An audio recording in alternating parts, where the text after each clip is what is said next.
Following the fatal shooting of conservative commentator Charlie Kirk, the FBI released images of a person of interest, and authorities found a weapon near the campus. Before leaving the White House for New York City to attend a Yankees game on 9/11, President Trump asked if he thought the person the FBI is searching for is an assassin. I'd rather not say. I think progress is being made.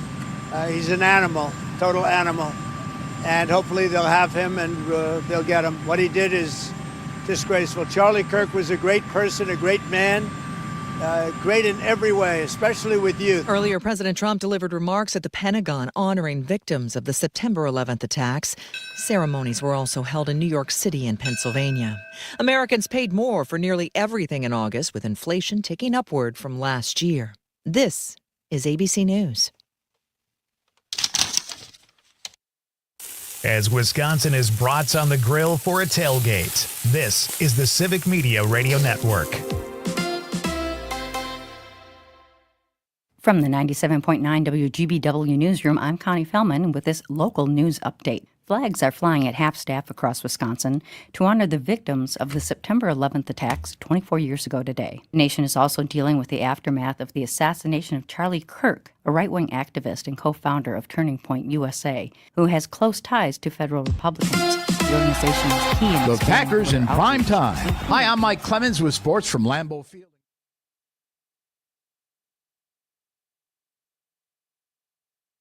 Love asked if he likes playing in night games. I like playing in whatever game. No matter what game it is, I'm ready.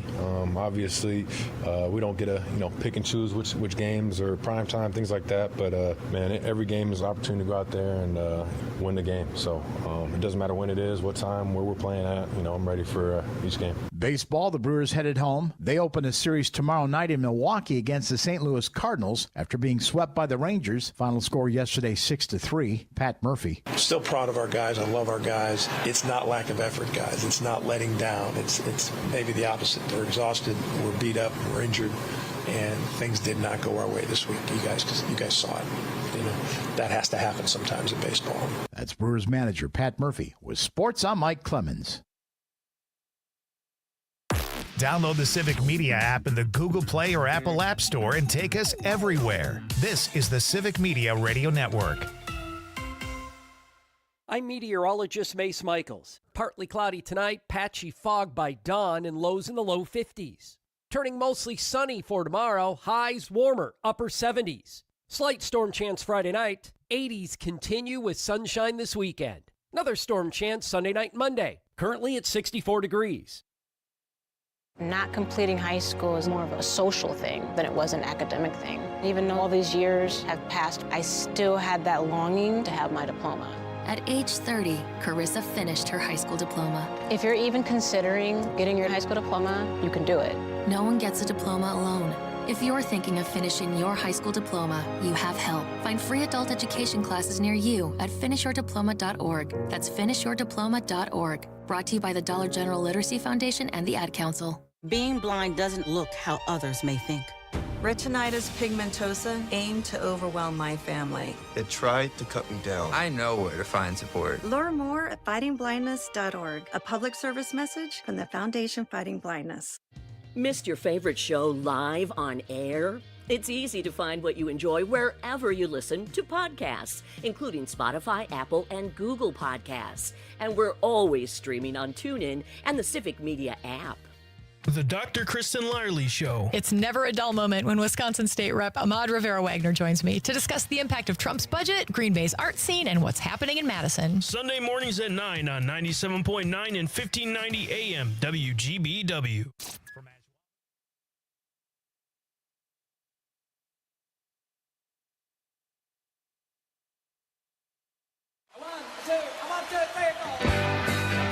Broadcasting live from the Civic Media Studios in Green Bay, this is Nite with Pete Schwaba, your inside source on everything entertainment from Wisconsin to Hollywood.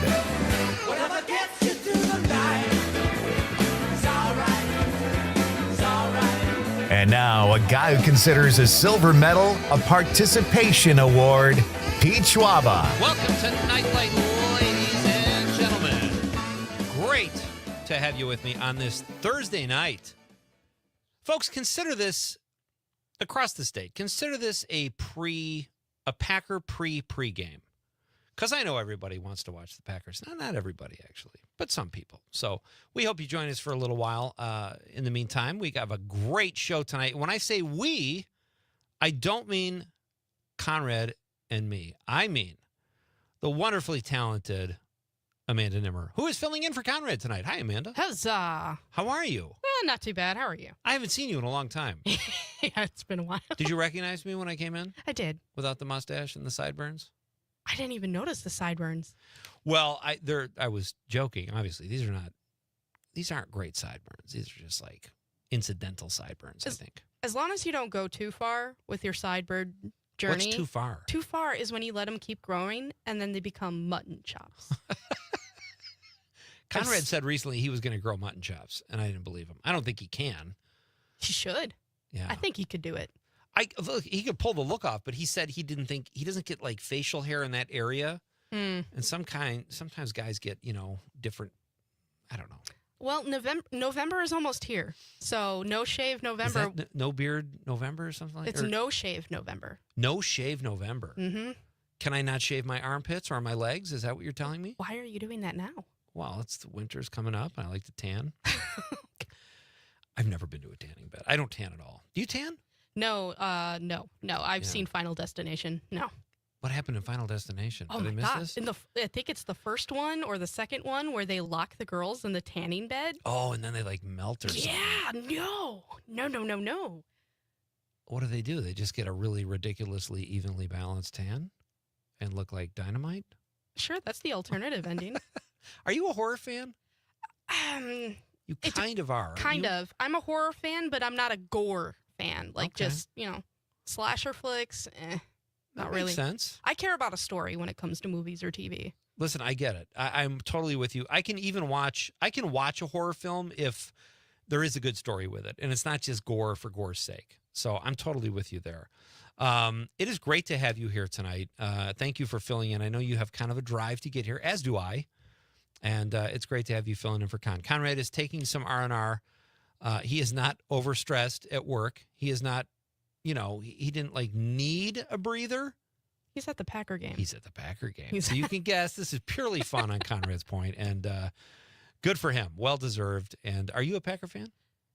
No. I mean, No? Or indifferent? I cheer for, I'm completely indifferent. Okay. I'm not I'll go to the games and have a great time. But I don't care outside of that. You don't care outside. You don't follow them. I don't follow them. If they're doing well, cool. I'm glad because that means everyone else is very happy. But the second they lose and you go back to work on a Monday, it's like the worst. Yeah, it is. No one's happy, and I can't handle that. My wife is like that. She could not care less about sports. But she shows up on Friday. Everybody's got the jerseys on, and it's all they're talking about. And these are school teachers. And then she shows up Monday, and she's like Sunday night, she's already predicting tomorrow's going to be brutal. Oh, boy. Or everybody be in a good mood. So anyway, how have you been? What have I missed about your life? Well, you haven't filled in for Con in quite a while. No, I haven't. I don't even know the last time I was here, quite honestly. I mean, I was out for medical leave for a while. So, doing well from that. Other than that, I mean, we missed you at Sputnik Fest. Listen, I was not invited to Sputnik Fest this year. Sputnik Fest, for those of you who don't know or didn't hear my interview with Greg Vadney recently, who is the director of the RAR West Museum in Manitowoc, they put on Sputnik Fest every year. And it happened last weekend, correct? Mm-hmm. Last year, you invited me and Greg invited me to judge the costume contest, which was a blast. The whole thing is a blast. It's just a fun, nutty time. But I will say your son is kind of like the Michael Jordan of Sputnik Fest kid costume contests. And he's only 6 years old. He's got a lot. He's got a lot of contests ahead of him. He took second place in the I'm sorry, I'm biased, but I think it should have been first. But yes, he took second place. He went this year as a rover. What is that? Oh, like a lunar rover or something? Did you find a costume like that, or did you make it? We made it. So my son, he makes all these ideas, and he asks us to make it happen, and we make it happen. That's so cool. So he literally rolled into the contest, perhaps crashed into the stage twice. We're just going to... Irresponsible driving? Just a little bit. Maybe that's why he got second. Right.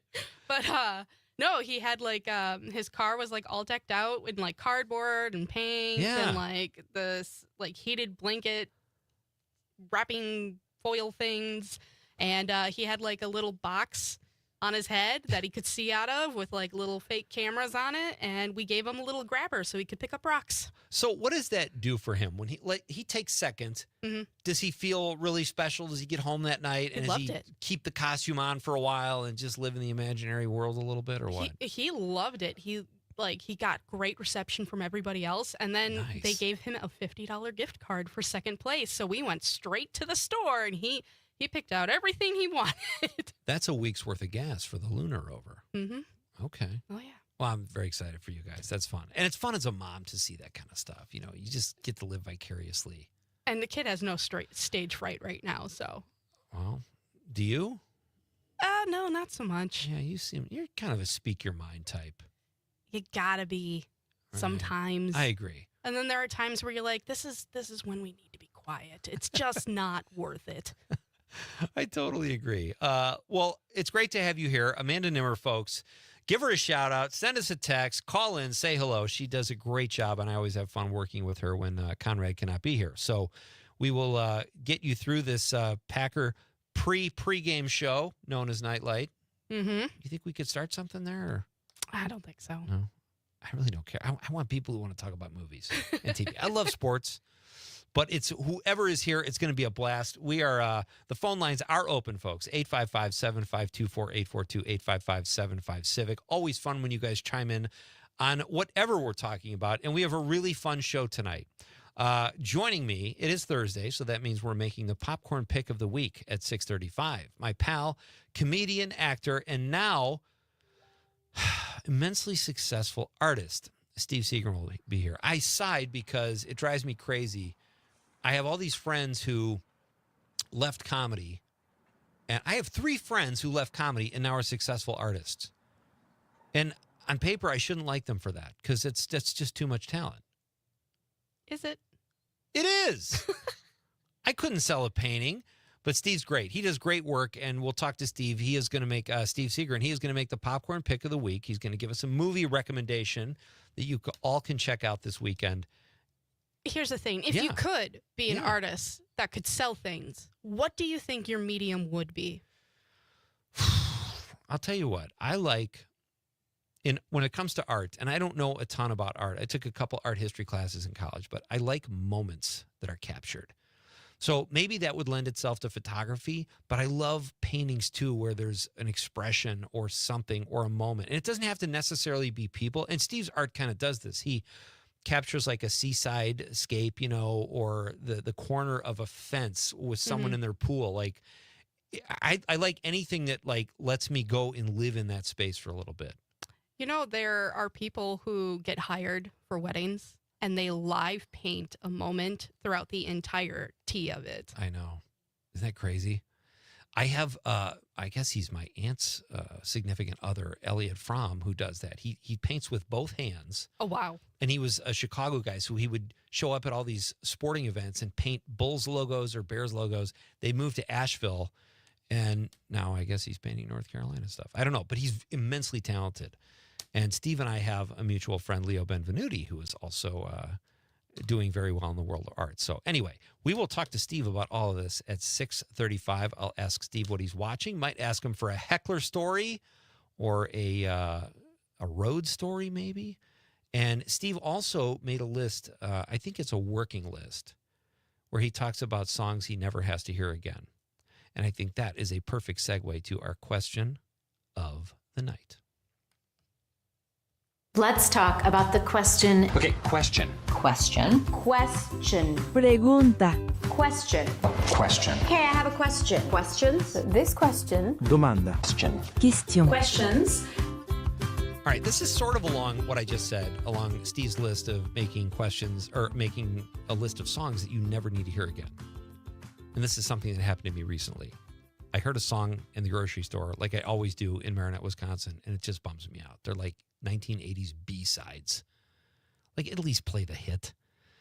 Tonight's question: what's the most depressing song you can hear in a grocery store? What is the most depressing song you can hear in a grocery store? I have two, and I would love to hear what you have to say, Amanda, but I have two. One is, this is one of the most depressing songs I've ever heard. Set the Night to Music by Roberta Flack. It's such an odd, I don't know what it is, but the song makes me not want to live, but it just, I just kind of like, I hear that song and I'm like, I think I'm just going to turn in for the night because the rest of the night is, Set the Night to Music. It's the most, it gets in your head. It's one of those songs you can't let go of.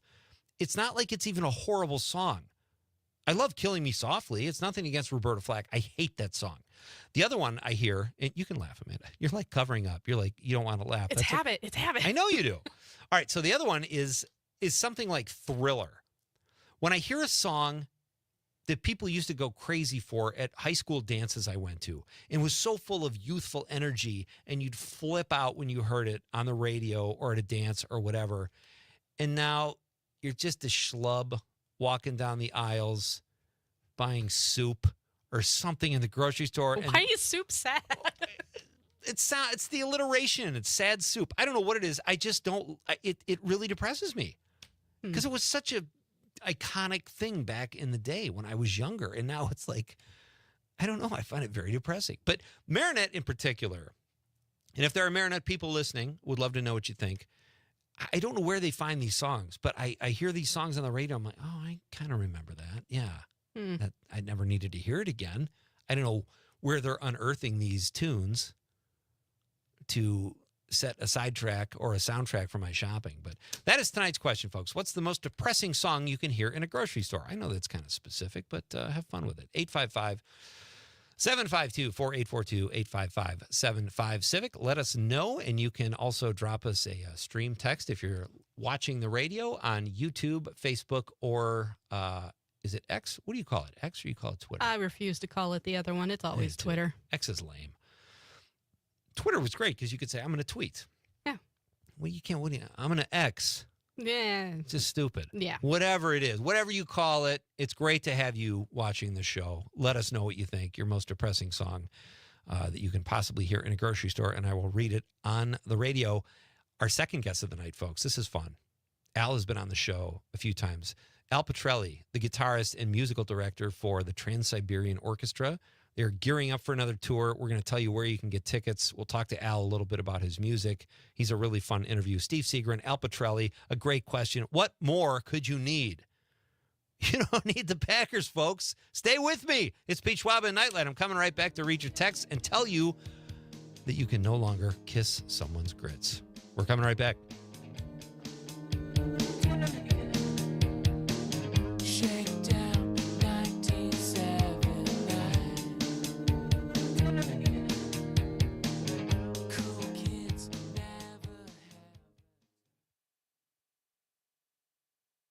From Hobart to Bay Settlement, 97.9 WGBW. Appleton Cigar Company on College Avenue has been serving the community for over 25 years. If you are a cigar aficionado looking for a one-of-a-kind experience, you need to check out Appleton Cigar, which boasts the largest selection of cigars north of Milwaukee with over 706 cigars to choose from in a walk-in humidor. The Cigar Lounge offers an impressive variety of spirits and cocktails that pair perfectly with a premium cigar. For the full experience, come to Appleton Cigar at 415 College Ave, Monday through Saturday, 11:30 a.m. to 10:30 p.m. For more information, go to appletoncigar.com. No more mold, no more damage, no more slipping and hurting. Make your ordinary bathroom extraordinary for only $99 per month. New shower, new door, new tub, new wall, new anti-slip technology. BCI Bath and Shower is made in America for the highest quality. First 50 callers save $1,500 on a never clear glass treated door. BCI Bath and Shower. Interest-free financing options. 800-329-4115. 800-329-4115. 800-329-4115. Timeout. All right. Remember, we're a team that plays together. Listen, the winning will take care of itself. We just have to get everyone involved. In interscholastic sports, we celebrate what makes every one of us unique. And in the pursuit of a common goal, everyone in the huddle, in the bleachers, and in the community comes together. This message presented by the WIAA and the Wisconsin Athletic Directors Association. Are you looking for ways to give back to your local community? Use volunteerwisconsin.org to find opportunities to volunteer your time with organizations making a difference near you. As we celebrate United Ways Month, we're also celebrating you. Visit volunteerwisconsin.org or get in touch with your local United Way or Volunteer Center to find out more about local opportunities to get involved. VolunteerWisconsin.org is hosted by United Way of Wisconsin and Serve Wisconsin. Paid for by United Way of Wisconsin. Snakes, zombies, public speaking, the list of fears is endless. But the real danger is in your hand when you're behind the wheel. Distracted driving is what's really scary and even deadly. Eyes forward, don't drive distracted. As Brought to you by Wisconsin NHTSA is and the Ad cheering Council. on Bucky Badger. This is the Civic Media Radio Network.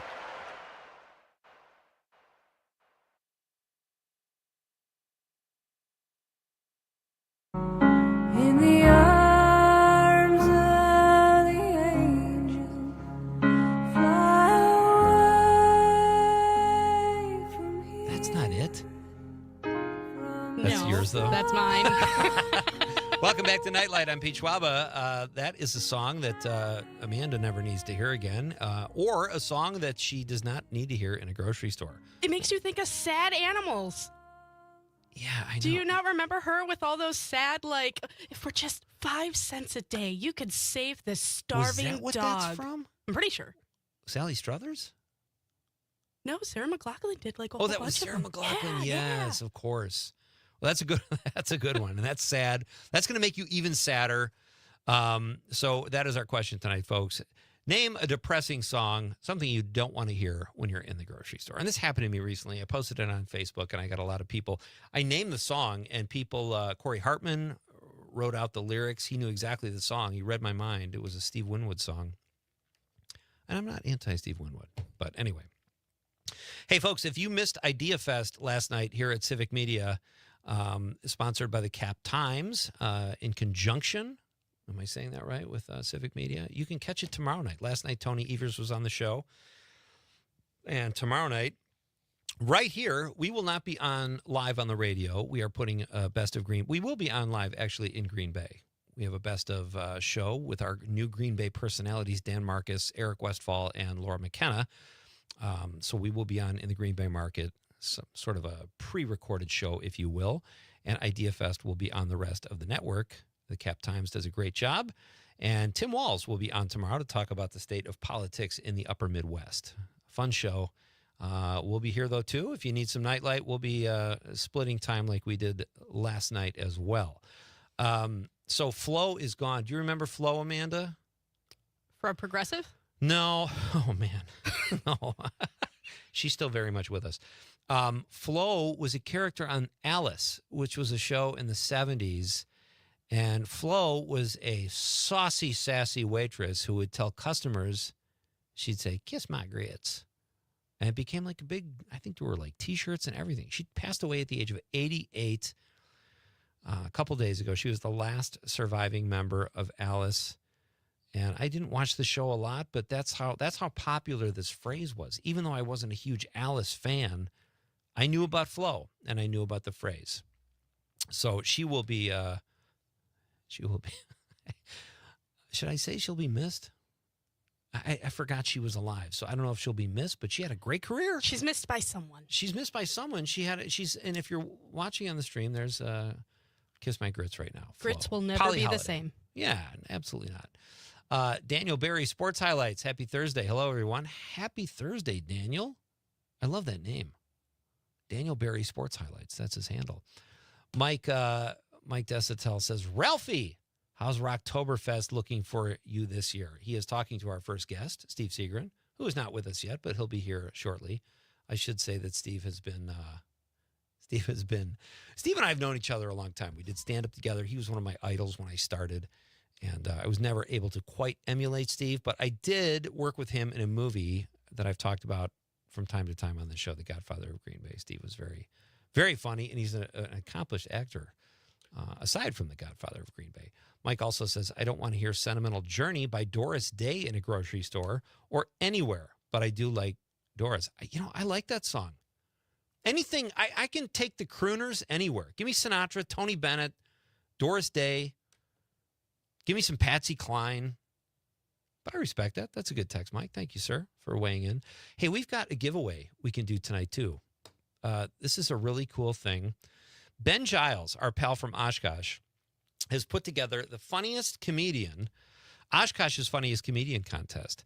And Josh Blue will be headlining the show. It takes place September 13th. That's this Saturday at 7 p.m. I'll be hosting something over here at the Tarleton, so I can't be there. But Ben, this is a great contest. It's been going on for months. The headliner on Saturday will be Josh Blue. It starts at 7 p.m. We are giving 2 tickets away. If you text us, what should we make the keyword? Funny? Comedian? Oshkosh. Oshkosh. Text in the word Oshkosh, and we've got 2 tickets for a really enjoyable night this Saturday night at the Oshkosh Arena. That sounds so intimidating for stand-up comedy, the Oshkosh Arena. But I think they block part of it off. But Ben is a great guest. He's been on the show before. Text us, and we have 2 tickets for you to see the finale. Months in the making, folks. Our question of the night, as I mentioned, is what I forgot I had it awkwardly worded. What's the most depressing song you can hear in a grocery store? And we're getting some text rolling in. Mike already said Doris Day. What is the name of the song you picked? Angel by Sarah McLachlan, I think. Angel, okay. I said Set the Night to Music and Thriller. 2 very different songs. Tyler from Wisconsin Rapids says the Banana Boat song. Deo, he say day Deo, although Beetlejuice made it fun. That would actually put some pepper in my step if I heard that song in a grocery store, I think. It's one of those that kind of just forces your body to move. Yeah. Yeah. But, Tyler's got his opinions. Thank you, Tyler. Paula, Conrad's mom, love that she's checking in, even on a night when her son is probably behaving irresponsibly. Paula, let's be honest. I'm kidding. Conrad is probably tailgating right now and having a blast over at Lambeau Field. Paula says, I agree with Amanda. Every time that commercial about animals comes on, I mute it or change the channel. Yeah, it's all coming back to me now. That is a very depressing commercial. In fact, you almost want to give them money just to never put the commercial on again. Just 5 cents a day. Why are you muting the mic when you laugh? I You told have to stop doing. Conrad laughs. That's why people love Conrad. If you ever want to be like Conrad, and who doesn't? I'm just kidding. Amanda Nimmer filling in for Conrad tonight, working the board. Give her a shout out, folks. Barb from Waukesha. I think we have our winner for the 2 free tickets to Oshkosh's funniest comedian. Barb texted in Oshkosh. Barb, we will get we need Barb's email. Her email and phone number. Email and phone number, please, Barb, and we will get those tickets to you. Anna says, I wouldn't want to hear Tears in Heaven by Eric Clapton. I never want to hear that song again, Anna. That's a great choice. Steve Seagren is coming up next to make the popcorn pick of the week. It's a Thursday night edition of Night Light, and it's great to have you here, folks. Amanda Nimmer's here. What could be better? Coming right back.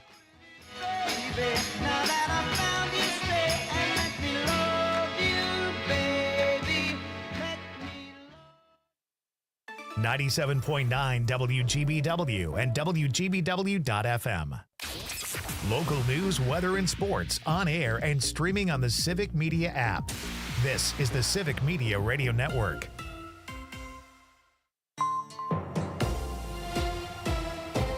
From the 97.9 WGB Newsroom, I'm Connie Fellman with this local news update. Just a week into the school year, parents of Green Bay area school students will have to head back out for one more back-to-school item, a clear backpack. This after 2 lunchroom fights led police to find a handgun and ammunition in a backpack at Preble High School on Tuesday.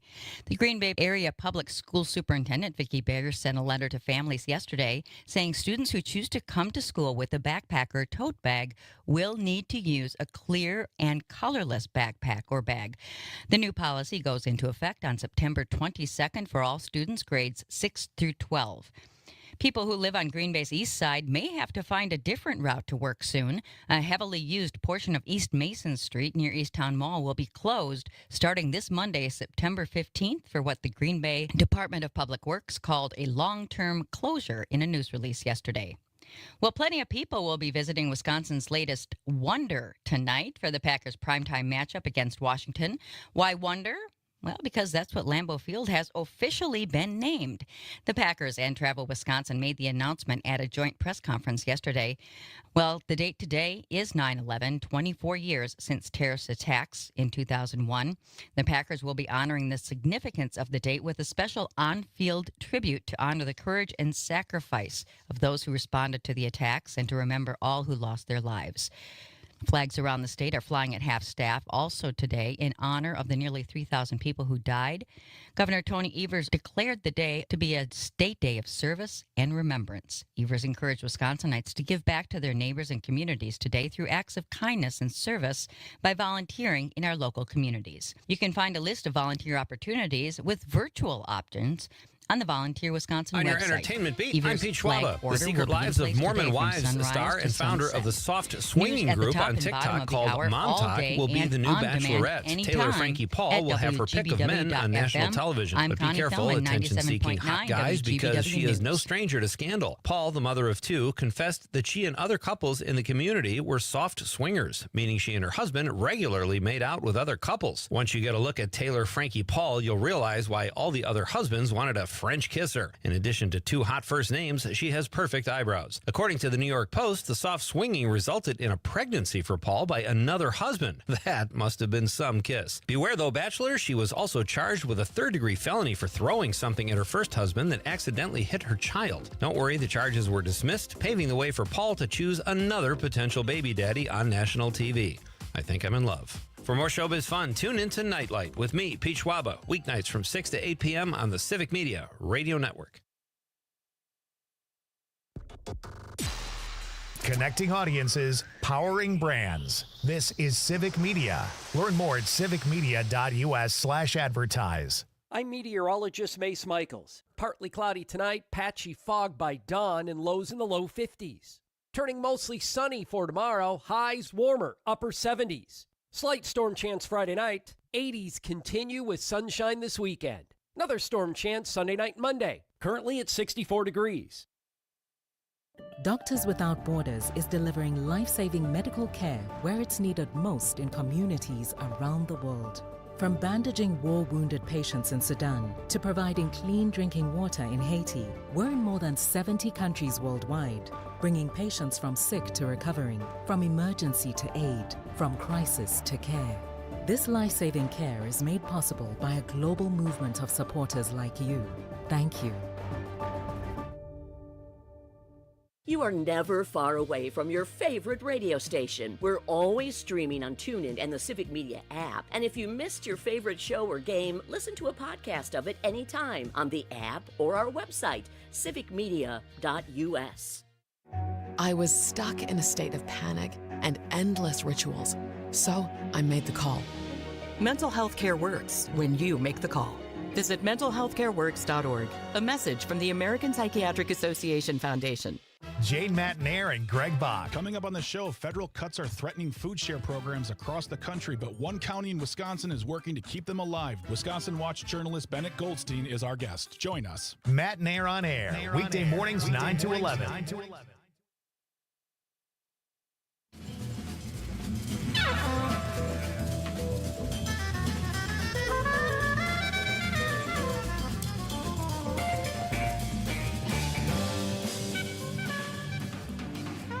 Welcome back.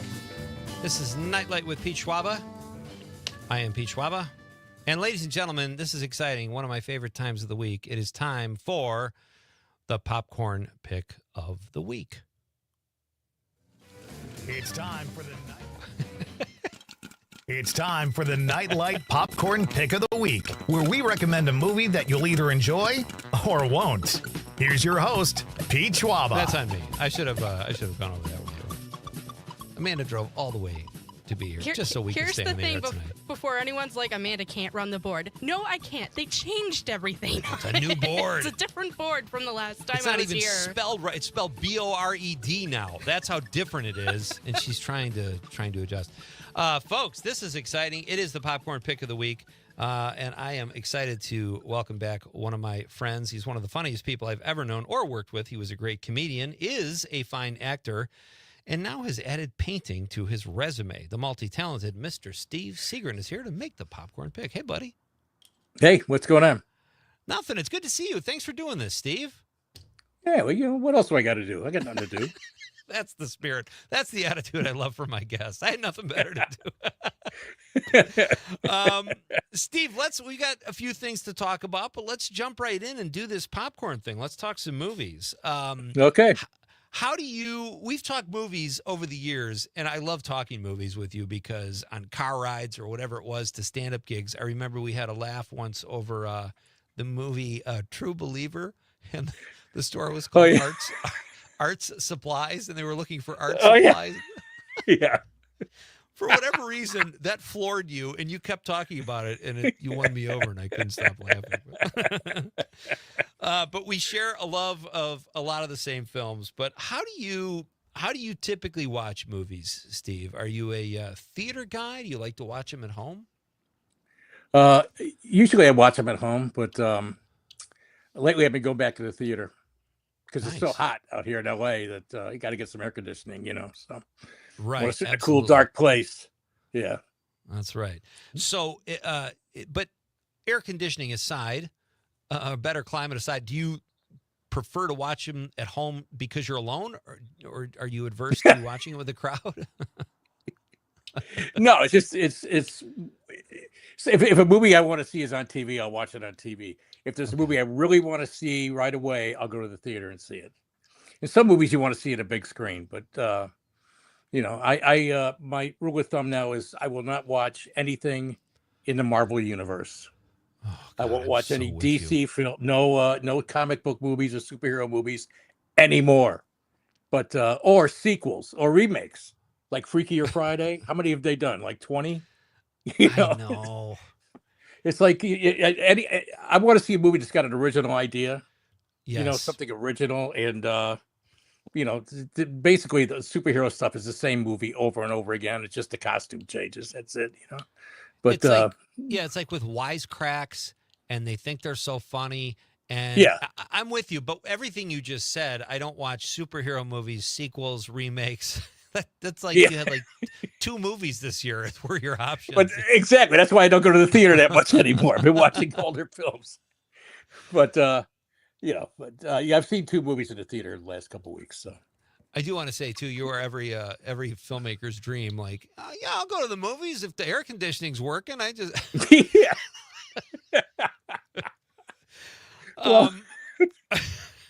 what do you what's fun? Huh? Go ahead. No, go ahead. No, please go. I was gonna say, like, Once Upon a Time in Hollywood, I had to see that in the theater. I had to see that on a big screen. So I went to see that one, and then I saw Honora on the big screen. I wanted to see that right away. And then I went to see Weapons, Baby. That movie is awesome. Big fan. Okay. That's my popcorn pick of the week. If you haven't seen Weapons, go to the theater and see it. We kind of usually like to build up to that a little bit, but that's okay. Oh, I'll come up with another pick. No, I never really sent you a format for how we do it, but that's totally fine. And that is a great pick, Steve. Did you see Barbarian, which was Zach Krager's first? Yeah. Yes, I did. I liked that. I didn't like the ending too much, but all the way through up to the ending, I thought it was great. Yeah. Weapons was so creepy. It was so good. Do you have a favorite type or genre of film you typically like to see, Steve? Nah, I like sci-fi, but not exclusively, In fact, I made a list of movies that I liked before I came on, and they're all over the place. They're all over the place. It's like just like horror. There's some sci-fi. There's couple action things, nice. And some indie films that I like a lot. Like I saw East of Wall, which I really liked, but it might be kind of an acquired taste. It's about horse trainers in North Dakota. And the actors are the actual people. It's got a kind of raw feel to it, but it's beautifully shot. And if you like horses, you definitely got to see the movie. But some people won't like it, but I did. I liked it a lot, especially the non-actors acting. It's really good. Very well done. It's funny you say that because a movie I saw, I was kind of late to the party on the director for Honora. I can't think of his name right now. Who is that? Sean Baker. Sean Baker, yeah. And I saw The Florida Project probably a year ago. And awesome movie. Loved it. Steve, one of my top 10, the ending of that movie just broke me. It was not what I was expecting, and it was just. But I love that he used real people, and he got these kids to act like these children that don't even look like they're acting. It was a masterpiece. It was great. Yeah, they were acting like kids. The only thing is, William Dafoe is kind of, he shows up. It's kind of takes you out of it a little bit. Yeah. But you get used to him in there. But still, what a great movie. The ending, like you said, it was just perfect. Yeah. Perfect. And I know it's kind of interesting because you can't film in Disney World. They won't let you if you're going to shoot a movie, right? So when the girls, hopefully I'm giving away the ending, but who cares? When the girls run off, into Disney World, if you notice how that's shot, it looks like I think they're shooting it on a phone and just following them as they run through it, so it's really cool. And it looks really cool. And the ending, when you think about it, it's like, how else would that end? There's no other way it could have ended, really. It's beautiful.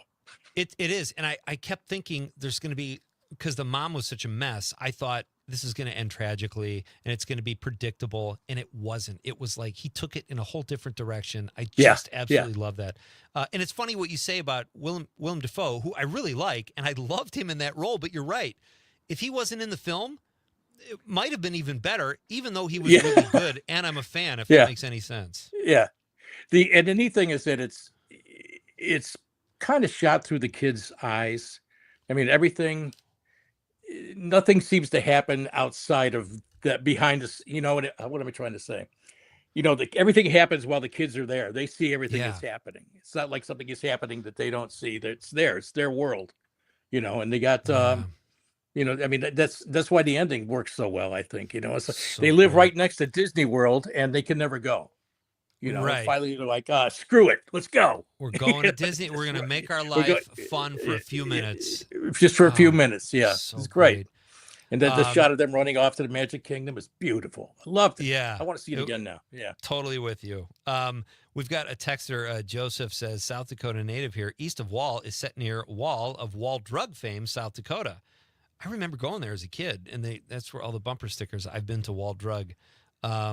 And Joseph says, also agreed, it's a great movie. Okay, thank you. Oh, it's terrific. Terrific movie. Yeah. It's beautiful. I like movies that, take me someplace where I've never been or in a world that I don't know anything about. And I don't know anything about training horses or anything like that. And that's why the movie seems so interesting to me. Totally agree. And especially one, I think you and I both have talked about films like Manhunter or To Live and Die in L.A. I didn't know that was the first movie I've ever seen William Peterson in, or John Pankow, the other great Chicago stage actor. And I just felt like those are the movies I can lose myself in, Oh, yeah. Yeah, well, William Peterson was also in Thief. He had a small part in Thief. Yeah. He threw him He was in the bar. Yeah. Yeah, Hey, and so is what's his name from NYPD Blue? I forget, Dennis Franz. He's got a small part too. That's right. Our mutual friend Mike Schmidt said William Peterson says the word "pal" better than anybody in cinema history. Yeah, he does. That is such a Mike observation. I love that so much. My guest is Steve Seagren. He is a comedian, actor, and artist. We have some of Steve's paintings we'll put up here in the stream shortly. We're doing the popcorn pick of the week with Steve. And before I ask you about snacks, Steve, I got to ask you, you said Once Upon a Time in Hollywood was a movie you wanted to see in the theater. Yeah. To me, when I saw that, I knew nothing about it. And I left the theater going, I think I really like that. I dragged my son Joe the next day. We went to see it. And it's my favorite Tarantino movie. I just think it's so great. Mine too. Yeah. Mine too. It's the best thing he did since Pulp Fiction, I think. But other people would argue that. But sure. When I went to see it and it ended, I could have watched another hour of it. Me too. They could keep going. And the ending was so weird too, Pete, because it put me in this weird emotional place. Like, oh wow, they stopped Charles Manson. Yeah, that's great. Sharon Tate is still alive. That's wonderful. But then it's sadness too, because it's not true. But you want it to be. Yeah. Thus the title. It's a fairy tale. It's a fairy tale. Yeah. Yeah. And I like that he did that. Like, he's like, screw the facts. I'm going to do what I want to do, what I would like to have seen happen. I like that. It takes some courage, and I thought that was pretty cool. He did it. He kind of did that in Inglourious Bastards too. Nazi, a little bit. Exactly. Yeah. I'm with you though. I could have kept watching, I could have like, what do Leonardo DiCaprio and Sharon Tate do now? I need to see that, or oh yeah, right, yeah. When they went to the ranch too to see Bruce Dern, I was so mad at myself. I'm like, because I had heard of that place, and I was in LA for 14 years. I'm like, how did I never go check this out? You know what I mean? Like, it was that great of a scene. It was so cool. Yeah, it was a Western. Basically, it was a Western. There was an old Western thing, and he's walking down this main street, almost like a showdown. It's really good. It was, and really they kept cutting back to Leonardo DiCaprio filming a Western. It was terrific. Right. Which those scenes I love too. He was great too. Okay, so Steve, what is your favorite movie snack, whether you're in the theater or at home? I like popcorn. I'm boring. Popcorn. Okay. No, that's good. Or something Most chocolate. people say. Some chocolate. I learned. Go ahead. No, I was going to ask if you like goobers. They're hard to find still, but I had them a few weeks ago in a movie, and I loved it despite the horrible name. I was never a goober fan, really. Okay. But I wouldn't turn down a goober. If it's a free goober, is still? I mean, if it's free, it's me. If you come at me with a goober, I won't say no. I can pretty much assure you right now, I will never come at you with a goober, Steve, just out of respect for our friendship. And all right. I'd buy you some snow caps, though, or something. Snow caps, I like those. Yeah. Yeah, snow caps are great. Like you said, anything chocolate I go for. But yeah. So what about at, you've been known to knock back a few scotches. You used to go by, you had a moniker called Cop Scotch, one of the funniest things in stand-up I've ever seen. All right, we're going to do a quick break. Then we'll come back and we'll get Steve's other popcorn pick of the week, and we'll refresh you on what his first one was because it was so great. And I'm going to tell you about Cop Scotch and ask Steve what is his beverage of choice now when he watches a movie. Hey, this is Nightlight with Pete Schwaba. It's the popcorn pick of the week coming up next on the Civic Media Radio Network.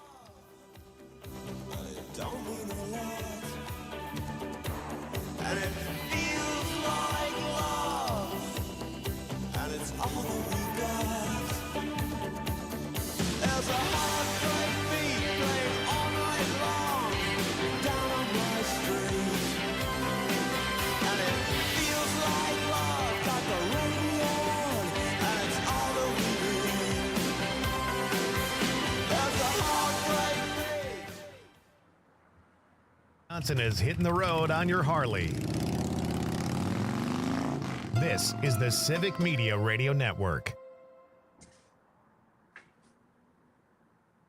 Hey, Green Bay and Northeastern Wisconsin, this is Kristen Ambos from Point Mortgage. Starting every Sunday in October at 10 a.m., you can find me here at 97.9 FM, 1590 AM, WGBW, Always on Point podcast, where we're joining forces with WGBW to discuss all things mortgage, real estate, along with market updates. You can find us on the Civic Media app, as well as all podcast platforms. If you have questions, we have answers. Text them to 920-606-1156. Hey, it's Amanda with another new Wisco 411 for you. And Saturday, September 20th, starting at 8 a.m. is the 9/11 Memorial Stair Climb at Lambeau Field. What's a stair climb? Well, this event is a tribute to the 343 firefighters who gave their lives at the World Trade Center on September 11, 2001. Members of the community are invited to climb the equivalent of 110 stories on the steps of Lambeau Field. I have done this climb once, and it is rough, but very impactful. Sign up today, head to WGBW.FM and click events. It's the Eco Minute, powered by Clean Wisconsin, your environmental voice since 1970. I'm Amy Barrio. Hunters, beware what you eat. Wisconsin health officials have issued a new consumption advisory for ducks harvested on Green Bay. Testing shows mallard and wood ducks on the bay are contaminated with toxic PFAS Forever chemicals. UW-Madison researchers have linked contamination in the bay to Tyco Fire products near Marinette. A key research center on the Mississippi River is falling prey to big federal cuts targeting science. The French Island facility, known as an ecosystem research area, produces information on water quality, invasive species, wildlife diseases, and more. Heavy cuts to the program take effect on October 1st and could effectively eliminate more than a century of scientific research. Knowledge is power. Right now on the Defender podcast, $150 million is available to help Wisconsinites upgrade their homes and cut energy use. Learn how to get started at cleanwisconsin.org or wherever you get your podcasts. Not completing high school is more of a social thing than it was an academic thing. Even though all these years have passed, I still had that longing to have my diploma. At age 30, Carissa finished her high school diploma. If you're even considering getting your high school diploma, you can do it. No one gets a diploma alone. If you're thinking of finishing your high school diploma, you have help. Find free adult education classes near you at finishyourdiploma.org. That's finishyourdiploma.org. Brought to you by the Dollar General Literacy Foundation and the Ad Council. We are the National Park Foundation, and together with you, we're creating a future where every person, every generation, gets their chance at an unforgettable moment. Learn more at nationalparks.org/foundation. Missed your favorite show live on air? It's easy to find what you enjoy wherever you listen to podcasts, including Spotify, Apple, and Google Podcasts. And we're always streaming on TuneIn. And As Wisconsin is cheering on the Brew Crew. This is the Civic Media Radio Network.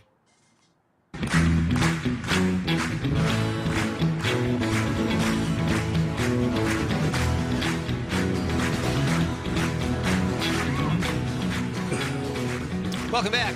I'm Pete Schwaba. This is Nightlight. Great to have you with me on this Popcorn Pick Thursday night.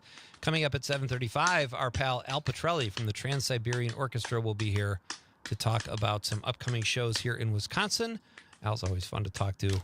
He fits right. He's from Jersey, Amanda. I don't know if you knew that. I did not. Yeah, but he's Jersey. kind of like, yeah. But right now we are talking to my pal Steve Seagren, who joins us over the stream from beautiful. Are you in Venice, Steve, or Santa Monica? In Marina Del Rey now. Oh, Marina Del Rey. Okay. Just You got just the, south of Venice. Yeah. Got the rent control out there? Yeah, I guess. It's still high. It's still high. No kidding. It's great to have you here, Steve. We talked about Steve's popcorn pick. He gave us a teaser earlier. We're gonna delve into that again and find out. He said he had another one he could provide us with too. So 2 for the price of 1 tonight. I was asking Steve before the break. You used to do this character called Copscotch. It was one of the most quotable things in comedy for people in our group. Do you still drink scotch? No, I don't drink anymore, really. I kind of outgrew it. Just lost my taste for it. Oh, wow. I mean, I'll have a drink once in a while. Like I'm going out to dinner with a bunch of guys in a couple of weeks, and I'll probably have some wine. Maybe I'll have a scotch, but I just, I don't drink that much anymore. Are you doing that steak thing again? You guys go to that steakhouse in Koreatown? Yeah. God, I see those pictures and I just get a pain in my stomach. I mean, I was never invited, but I would have loved to have attended. Well, if you were here, you'd definitely be invited. So I'll tell you, I haven't had a drink in almost 3 years either, and it's not like a court order or anything. I just decided to kind of take a break and see what happens, and I love it. I don't know. Do you feel great? Yeah, I actually feel a lot better. I wake up in the morning feeling pretty good. Yeah. And the thing is, I think about things I did when I was drinking. I'm like, oh my God, what was I thinking? Oh, I can't believe I did that. Thank God there wasn't social media back then. Yeah, but it's not like there was ever a problem. You know what I mean? Yeah. I wasn't getting DUIs or, I can't say I was an alcoholic and I had to go to AA or anything like that. And I'm lucky because, it was easy for me to quit. It was during COVID, actually. It's just, I wasn't going out, and I just kind of stopped doing it. I didn't like it anymore. So I just stopped, I got really into whiskey my last few years in LA, and I was making money and I was buying great stuff. And then I moved back here and I had to trim something from the budget. And I'm like, all right, well, Kessler's isn't so bad, but it kind of like with me, it was the same thing. Like I loved having a cocktail at night, but I was just like, all right, it does get to be expensive though, too, if you drink the good stuff. Yeah, it does. Yeah. And also, since I'm not doing stand-up anymore, I got to pay for drinks. I used to. Right.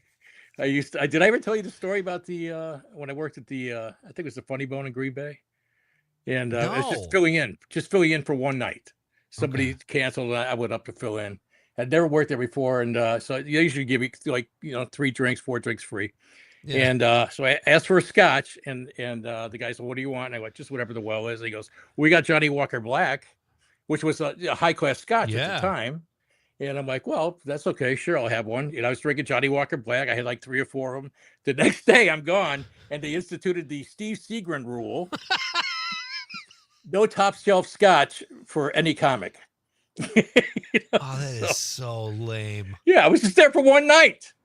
I don't blame you for that either. That's Bush League. What that guy did to you. But I think you it's got pretty something funny. named after you. Yeah, that's true. That's true. Yeah. Silver linings. Yeah. Where are you working? Green Bay Funny Bone. Thanks for nothing, Seagren. But I think it was also partially due to the fact that Lewis Black was there the week before. And he was a big Scotch guy too. Oh yeah. So us two, between the two of us, we probably drank a lot of it. So, but they didn't have the guts to go after Lewis Black. No, they named Steve. They could have named it after him, but they didn't have it after me. But you're immortal now, so that's pretty cool. Yeah, I got a funny story out of it. So yeah, exactly. All right, I think it's time we get Steve's actual. Do you have a drum roll ready, Amanda? It's not necessary if Conrad did not leave it. Oh, you got it. All right, fantastic. Ladies and gentlemen, Steve Seagren is here. He is about to make the popcorn pick of the week. Amanda, if you please. Steve Seagren, what is your popcorn pick of the week? Okay, this is a movie that came out, I think, 2 years ago, maybe, and it's streaming. It's on Hulu. It's called Presence. It's directed by Steven Soderbergh. It's a ghost story, and the cool twist in this one is the ghost is the camera. It's all shot through the ghost's point of view. It's pretty cool. Wow, I love stuff like that when a director does something. That's I've not seen that.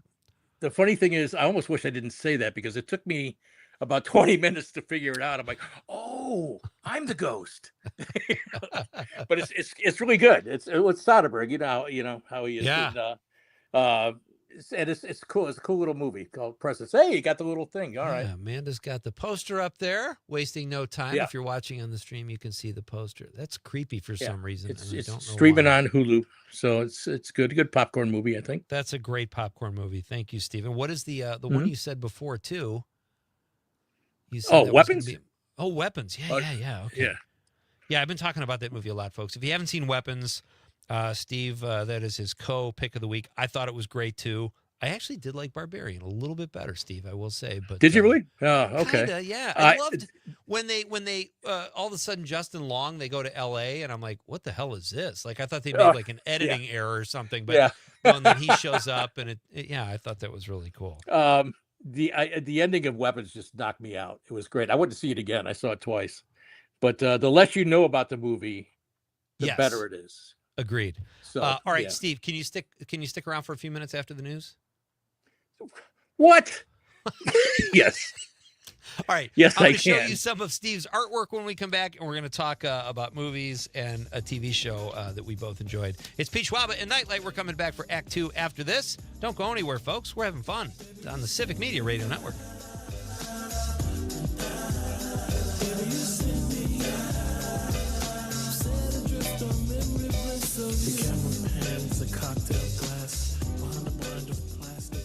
So, anyway, This is WGBW, Denmark, Green Bay. ABC News, I'm Dave Packer. The FBI releasing photos of a person of interest in connection with the fatal shooting of conservative activist Charlie Kirk at a campus event at Utah Valley University. It shows a young man wearing a hat, sunglasses, and a T-shirt that appear to have an American flag on it. And says ABC's Alex Stone. Sources tell ABC News 3 unspent cartridges were found in the shooter's bolt-action rifle and that they had wording on them expressing what some law enforcement officials described as transgender and anti-fascist ideology on them. President Trump announcing he'll posthumously award Kirk the Presidential Medal of Freedom, the nation's highest civilian honor.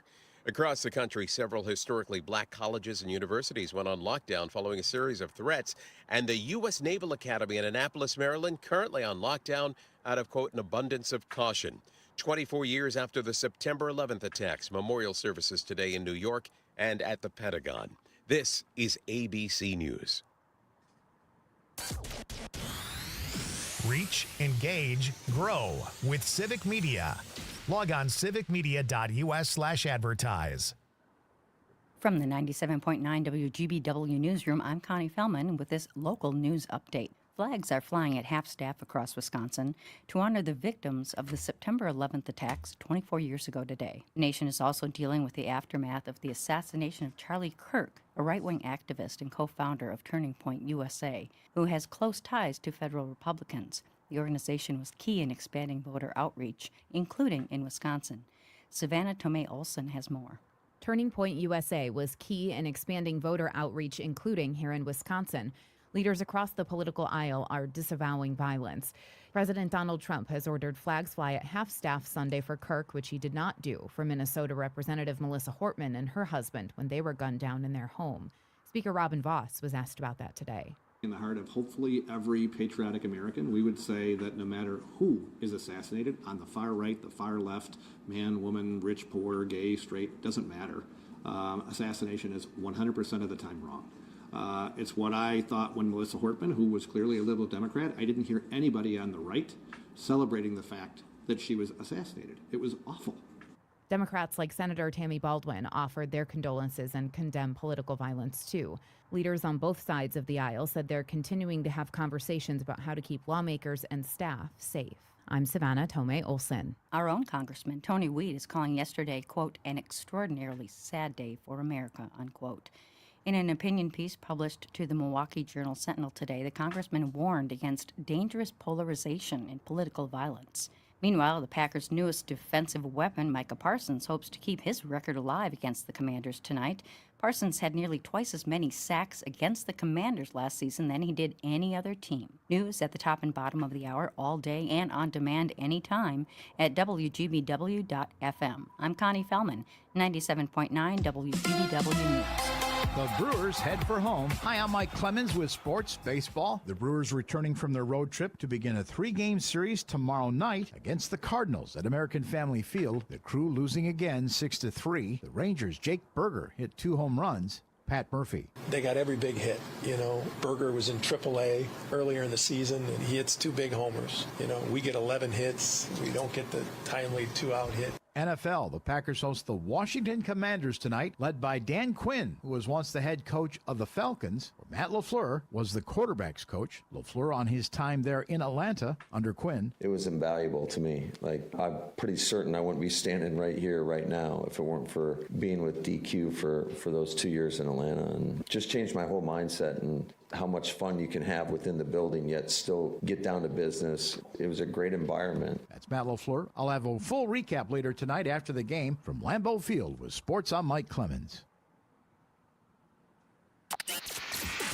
Come work with us. Civic Media has a number of great jobs across the state. Open now at civicmedia.us/careers. I'm meteorologist Mace Michaels. Partly cloudy tonight, patchy fog by dawn, and lows in the low 50s. Turning mostly sunny for tomorrow, highs warmer, upper 70s. Slight storm chance Friday night, 80s continue with sunshine this weekend. Another storm chance Sunday night and Monday, currently at 64 degrees. The Dr. Kristen Larley Show. It's never a dull moment when Wisconsin State Rep Ahmad Rivera-Wagner joins me to discuss the impact of Trump's budget, Green Bay's art scene, and what's happening in Madison. Sunday mornings at 9 on 97.9 and 1590 AM WGBW. Doctors Without Borders is delivering life-saving medical care where it's needed most in communities around the world. From bandaging war-wounded patients in Sudan to providing clean drinking water in Haiti, we're in more than 70 countries worldwide, bringing patients from sick to recovering, from emergency to aid, from crisis to care. This life-saving care is made possible by a global movement of supporters like you. Thank you. Small businesses are the heart of America. As the nation's largest nonprofit resource of expert business mentoring, SCORE has helped millions of entrepreneurs build their businesses for free. Find a mentor today at score.org. You are never far away from your favorite radio station. We're always streaming on TuneIn and the Civic Media app. And if you missed your favorite show or game, listen to a podcast of it anytime on the app or our website, civicmedia.us. From Denmark to De Pere, this is 97.9 WGBW.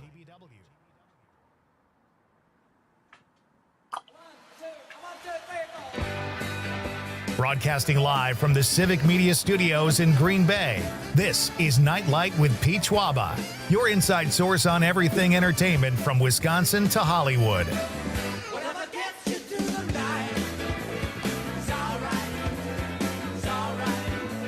And now, a guy who doesn't have 20/20 vision, even in hindsight, Pete Schwaba. Welcome back to Nightlight, folks. It's great to have you with me on this Thursday night. And we're having, this is a good show. Amanda, you having fun?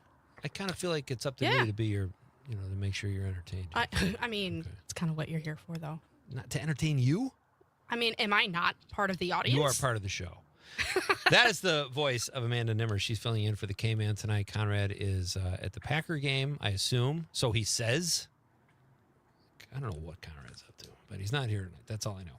Our question of the night, folks, is what is the most depressing song you can hear in a grocery store? And I'm going to ask my guest, Steve Seagren, who we'll get back to in just a minute, if he has a few new entries into his list of songs he never needs to hear before, because that is a really fun little Facebook thing Steve has going.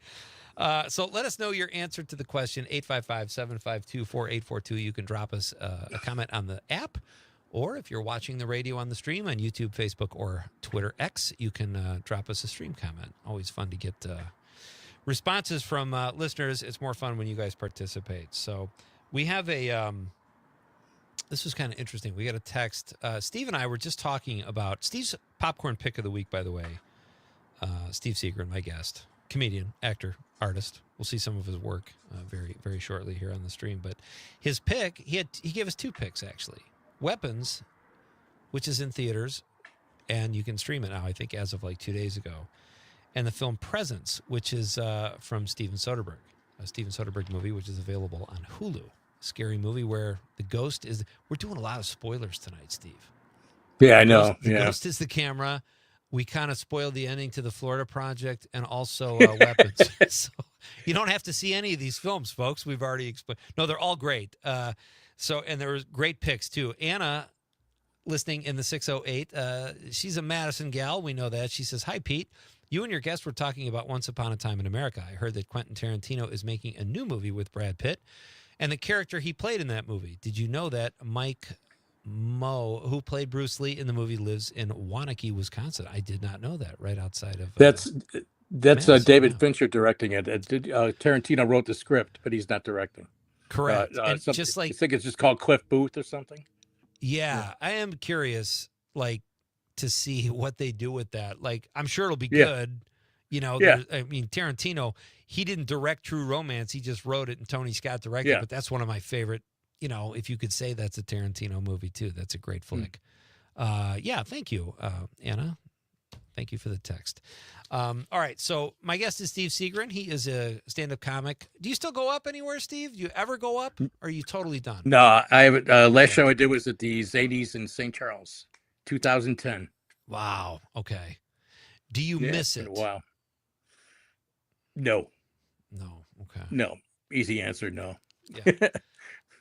I have to say, once in a while, I come up with a joke like, "Oh, what if they work on stage?" But I'm not going to go back. Just post it to Facebook and be done with it. Yeah, that's it. Right. Yeah, that's what I do too.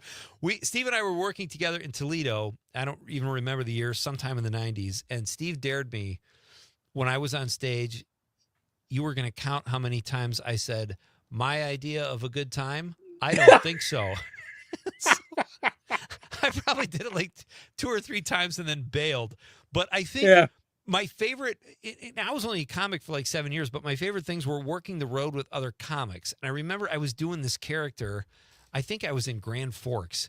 And every time this guy said something, I would act like I had no idea. He would say it's like when 9/11, when those buildings flew into the plane. And I'd go, "What?" And he the first time he looked at me, and then it's the JFK assassination. What? What? It's more fun. What are you talking about? Right?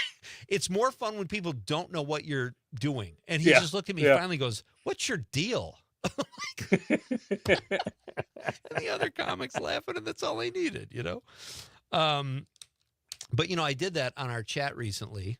You and I are both Bears fans, and we have a group of comics that are in that chat. And I said, go after this guy, but go volume. Offer him 10 7th-round picks.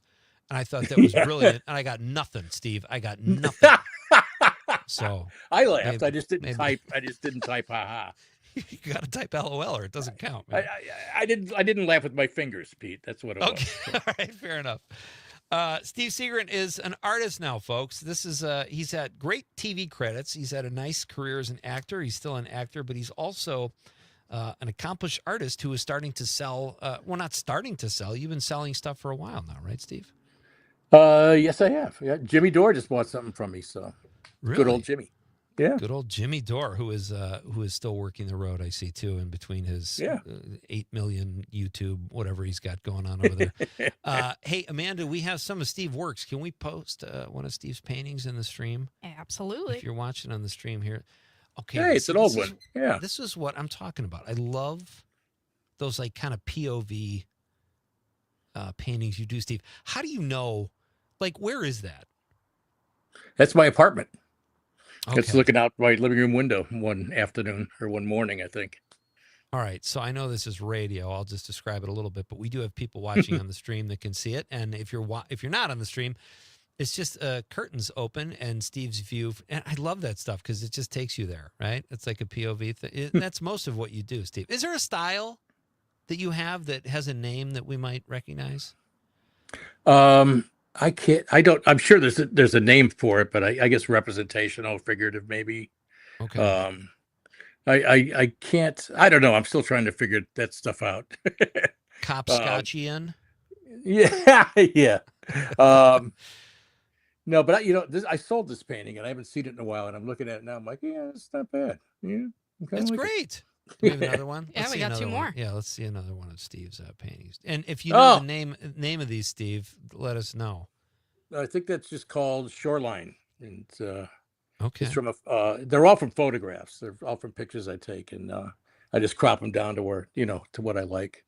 Yeah. This one sold too. Yeah. But this is from a beach up PCH called Point Magoo.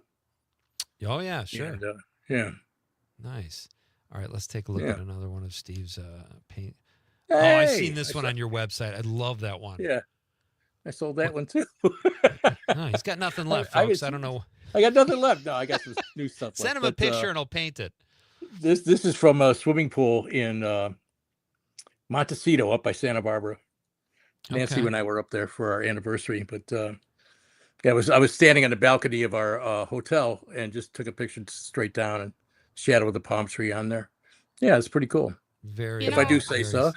Yeah. I gotta say, what really sticks out to me about your art is the unexpected detail, because like most people would be like, oh, the pool's the focus, but in my opinion, that shadow of the palm tree is like what sucks you right into it. Yeah. Yeah, I like that. I remember when I was working on this, the shadow was actually coming from the bottom and it didn't work, so I kind of moved it and to come from the top.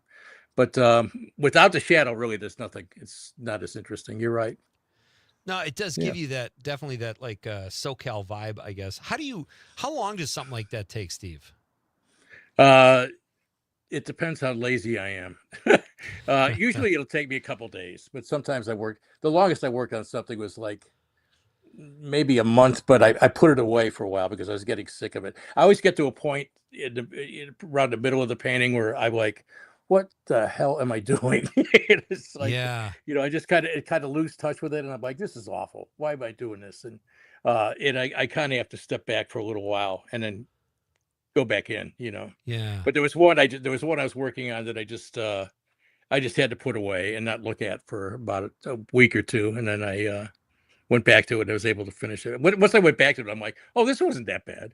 It's just right. This is not as bad as I thought it was, Is it like writer's block kind of? Is there painter's block where you're like, man, I don't know where I'm going with this, but yes, there is. Yes, sir. I'm always worried about repeating myself, and I find that I'll be working on something. I'm like, I've done this. What am I doing?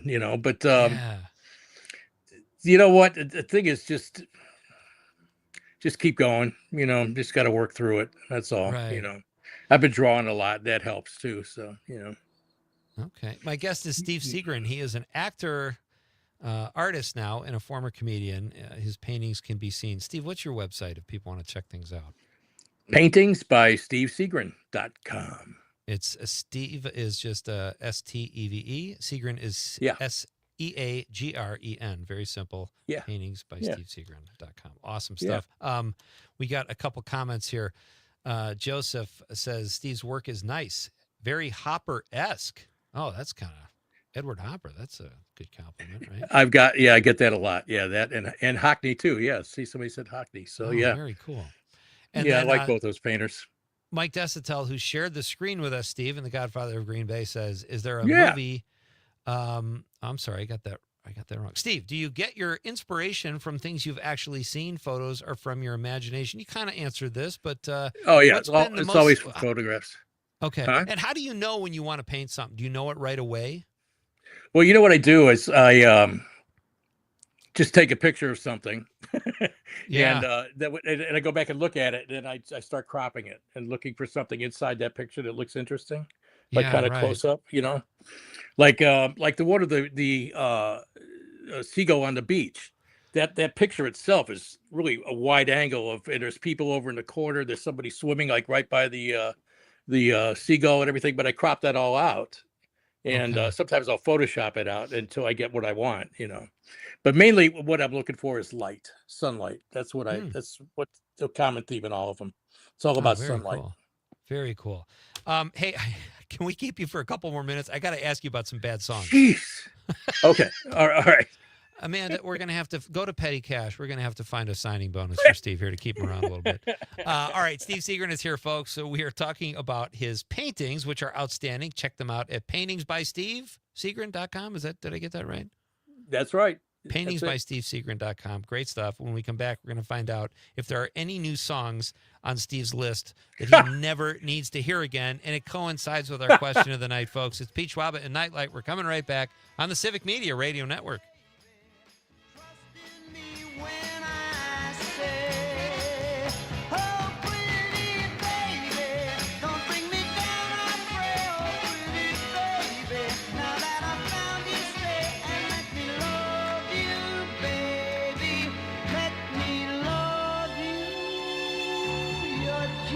Too good to be true. Can't take my eyes off of you. You'd be like heaven to touch. I wanna hold you so much. At long last, love has arrived, and I thank God I'm alive. You're just too good to be true. Can't take my eyes off of you.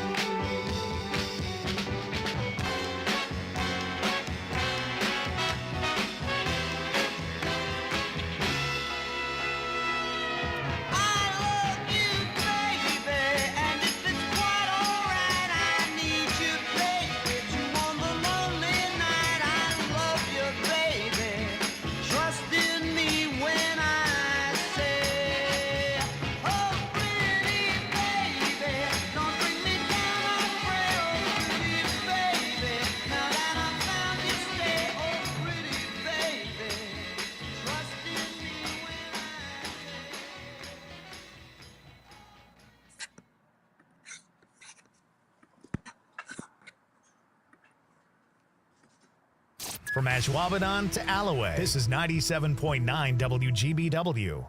Why are interscholastic sports called the last classroom of the day? Because they teach students important life lessons like teamwork, accountability, and perseverance. School sports are so much more than a game. They're about developing the whole person. That's why they're an essential part of every student's education. Encourage your student to participate in the last classroom of the day. Interscholastic sports in Wisconsin. This message presented by the WIAA and the Wisconsin Athletic Directors Association. Today's job market is full of demand for skilled trade workers. Electricians, welders, mechanics, these and other trades are the backbone of every community. They're also a huge part in making sure the Army National Guard is always fulfilling its mission of service to our country and communities. Soldiers train to keep the power flowing, engines running, and supplies moving. The skilled trades these soldiers perform are the same ones needed in today's civilian workforce. Army National Guard soldiers are on the fast track to learning skills that can set them up for success at home with companies looking to hire the best. With options from plumber to helicopter mechanic and everything in between, soldiers are able to select the trades that best fit their lives. Their resumes are being built through their paid training and part-time service. Find out how you too can learn a trade profession and serve your community and country by visiting NationalGuard.com. Sponsored by the Wisconsin Army National Guard. Aired by the Wisconsin Broadcasters Association and this station. Not completing high school is more of a social thing than it was an academic thing. Even though all these years have passed, I still had that longing to have my diploma. At age 30, Carissa finished her high school diploma. If you're even considering getting your high school diploma, you can do it. No one gets a diploma alone. If you're thinking of finishing your high school diploma, you have help. Find free adult education classes near you at finishyourdiploma.org. That's finishyourdiploma.org. Brought to you by the Dollar General Literacy Foundation and the Ad Council. Teachers are diverse, skilled leaders, innovating to prepare students for our fast-changing world. Teaching shapes lives. Are you ready? Explore teaching at teach.org, supported by the U.S. Department of Education and 1 million As teachers Wisconsin of color. is saying the word bag instead of bag. This is the Civic Media Radio Network.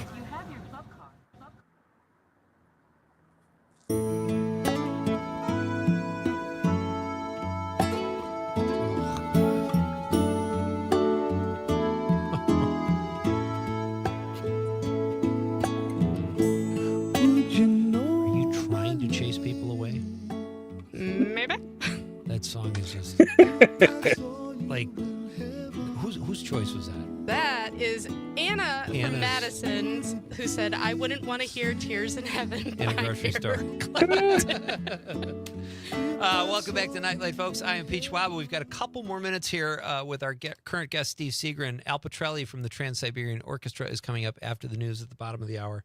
Steve and I covered the popcorn pick of the week. His choice was Weapons, and he gave us a bonus in the other movie is Presence by Steven Soderbergh, which you could check out on Hulu if you're looking for something to watch. All right, as I mentioned before the break, Steve had you had this. Was it only a Facebook thing with your songs you never need to hear again? Is that? Yeah, I was just doing it on Facebook, and then I think we talked about it on this show one time. Yeah. But I wish you would have told me about that, because the list is somewhere in my computer. I was trying to find it during the break, and I don't know where I put it. So I'm not sure. I could remember a couple of the songs that were on there, but not the whole list. Is Jeremiah Was a Bullfrog on there? Joy to the World? Yes, that's on there. Yes, Jeremiah Was a That's- Bullfrog is on there. Man, that's terrible. Nights in White Satin, Moody Blues, that's on there. I'll tell you something one, Steve. Huh? I love, like, Huey Lewis in the News. I like the song "The Power of Love." If this is it, I used to like that song. I don't ever need to hear that again, though. Oh God, yes. If this is Well, it, at the top of the list was "In the Air Tonight," the Phil Collins song. oh, that's a bad one too. Yeah. But then I turned on Monday Night Football, and they do it. They did it Monday do? night with Snoop Dogg and some country guy. So they're trying to mix genres, and it made it even worse. How can we make this song worse? Add some country to Yeah. it. Yeah. Yeah, and Snoop Dogg. Yeah. Hey, buddy, this was really fun. Thank you so much, as always, for your time. And we'll go into songs more next time, because I think that list is so funny. And I'll try and find it. I'll try and dig it up. Yeah, and maybe we'll find out what a good road story or something too. I'm sure Steve's got some of those. But I really by the way, yeah. Just before I go, depressing song to hear. Yeah. Two. One would be "Honey" by Bobby Goldsboro. Remember that song? No, I don't know. About the if I know guy's this. wife see the tree, how big it's grown, but it wasn't very long. It wasn't big, and his wife planted a tree, and then she dies. That one, and then Shannon, about the dog that drowns. Oh my God, Henry Gross, Shannon. Remember that song? I don't remember. Am I either that one of old? Oh my God, I can't believe it. It's nice to have someone older than me on the show every once in a while. Ah! So I feel special. I was going to say, you might as well throw in Last Kiss by Pearl Jam here with the theme you're going with. Was Last Kiss a bad song? It's about how he was driving in a car and he crashed Oh, it and yeah. killed his girlfriend. Oh, that's an old one. That was written by Wayne Cochran. That was in the 60s. Oh, really? Did he remake it? Did Yeah. Pearl Jam remake it? Oh my gosh, I didn't know that. Yeah. Remember the song "And Bill"? Was this woman singing about Bill? Oh God, what was that? Oh, yeah, it sounds familiar. Yeah. We'll be more prepared for this next time. There's Yes, some really yes. bad songs out there, and they're fun to talk about. Steve, have a great night, buddy. Thanks so much, and I will see you on Facebook, my friend. Okay, we'll talk to you later. Okay. Thanks That's a lot. Steve Seagren, ladies and gentlemen. You got it. Check out paintingsbysteveseagren.com. He's got great stuff there. As I mentioned before, I'm just sick over people who are great at more than one artistic medium. It's you know, what am I going to do? There's always one. Listen, I can do nails, and I do a pretty damn good job, but I don't know if I would. Do you do your wife's nails? No, I mean, I cut my fingernails. I'm pretty good at it, you know. When you say do nails, like I'm like, oh, okay, so That's you where can I was paint going nails. with it. Got But I it. pivoted, Amanda. All right, we've got some social media texts here I've got to get to. Our Facebook responses to our question of the night, which is, what's the most depressing song you can hear in a grocery store? Mike Desdell says, we have no bananas. You know, I get that, but that's the kind of song I would kill to hear in a grocery store just because it's not a bad B-side from the 80s. But I get it. Yeah, that's one I would not expect to hear in a grocery store either, Mike. Corey Hartman, our civic media pal here, Corey Hartman says, same old lang syne. You know why he says that, Amanda? I do not. The opening, this is a great song, first of all. Old Lang Syne, met my old lover in a grocery store. You should find that. We could do a little. I'll go out with it. Dan Fogelberg. It's great. It's a great song. But I can understand where Corey's coming from. You don't want to hear that in a grocery store while you're shopping. Another civic media pal, Eric Bernstein, says Whiskey Lullaby. I don't know that song. Oh. Do you? Yeah, a little bit. Is it bad or is it a pretty bad song? It's just kind of one of those that tugs at your heart. Oh, yeah. Makes you feel when you don't want to. You don't need a case of the feels when you're perusing aisle 7. Especially the ice cream aisle. Our pal Conrad Krieger, we know him. He says, Apologize by One Republic. I don't think I know that one either. I know One Republic, though. Danny Wheels, our pal Daniel Wheeler, who was on the show recently, says, Send in the Clowns, sung by Judy Collins. Brutally depressing. I'd leave the table of my own open heart surgery if that song started playing in the OR. Boy, if that song started playing in the OR, I would think you have big problems, Daniel. And I hope you don't need open heart surgery. Our pal Rich Tallarico, writer of one of my favorite Key and Peele sketches ever, says, think music from Jeopardy. Okay. Again, that might be kind of fun because it's just not something I'd be expecting in a grocery store. I mean, I'd be wondering what we're waiting for if it suddenly came on. Like, what's happening? You have to pay for your groceries in a question. Somehow. I don't even know how that would work. Sarah Jean says, All by Myself by Celine Dion as I put the pizza for one in my basket. That's great. All by Myself. Love it, Sarah Jean. Thank you. And then I, of course, said Roberta Flack, Set the Night to Music or Thriller. So I think to offset the going to break early last segment, I should go right up until the... If that's what you must do. So it averages out by the end of the show. You do have like 30 seconds. I know. We've got Al Pitrelli from the Trans Siberian Orchestra coming up next, folks. He's going to tell you where you can see this really fun spectacle of a band here in Wisconsin. And we'll talk to him about guitar playing. And, there you go. Al Pitrelli would not play this. Is that all by my... No, what is that?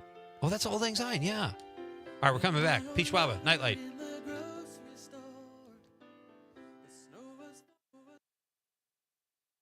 From Hobart to Bay Settlement, 97.9 WGBW.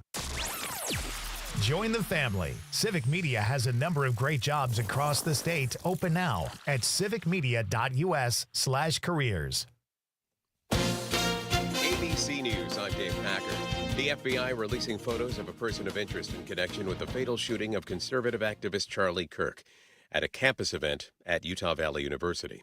It shows a young man wearing a hat, sunglasses, and a T-shirt that appear to have an American flag on it. And says ABC's Alex Stone. Sources tell ABC News 3 unspent cartridges were found in the shooter's bolt-action rifle and that they had wording on them expressing what some law enforcement officials described as transgender and anti-fascist ideology on them. President Trump announcing he'll posthumously award Kirk the Presidential Medal of Freedom, the nation's highest civilian honor. Across the country, several historically black colleges and universities went on lockdown following a series of threats. And the U.S. Naval Academy in Annapolis, Maryland, currently on lockdown out of, quote, an abundance of caution. 24 years after the September 11th attacks, memorial services today in New York and at the Pentagon. This is ABC News. The Brewers head for home. Hi, I'm Mike Clemens with Sports Baseball. The Brewers returning from their road trip to begin a 3-game series tomorrow night against the Cardinals at American Family Field. The Crew losing again 6-3. The Rangers' Jake Berger hit 2 home runs. Pat Murphy. They got every big hit. Berger was in AAA earlier in the season, and he hits 2 big homers. We get 11 hits. We don't get the timely 2-out hit. NFL, the Packers host the Washington Commanders tonight, led by Dan Quinn, who was once the head coach of the Falcons. Matt LaFleur was the quarterback's coach. LaFleur on his time there in Atlanta under Quinn. It was invaluable to me. I'm pretty certain I wouldn't be standing right here right now if it weren't for being with DQ for those 2 years in Atlanta, and just changed my whole mindset and how much fun you can have within the building, yet still get down to business. It was a great environment. That's Matt LaFleur. I'll have a full recap later tonight after the game from Lambeau Field with Sports. I'm Mike Clemens.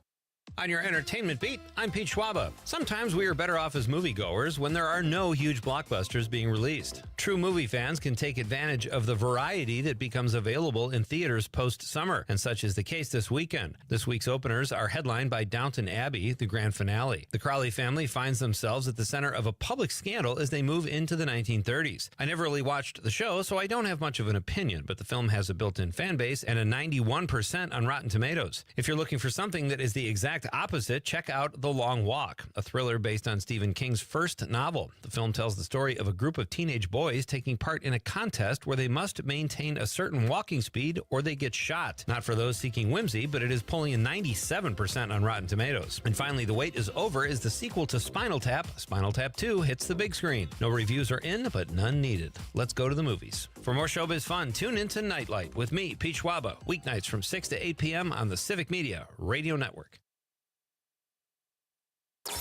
Rebuilding and refreshing local radio one station at a time. This Civic Media radio station is proud to be a part of your community. Learn more at civicmedia.us. I'm meteorologist Mace Michaels. Partly cloudy tonight, patchy fog by dawn, and lows in the low 50s.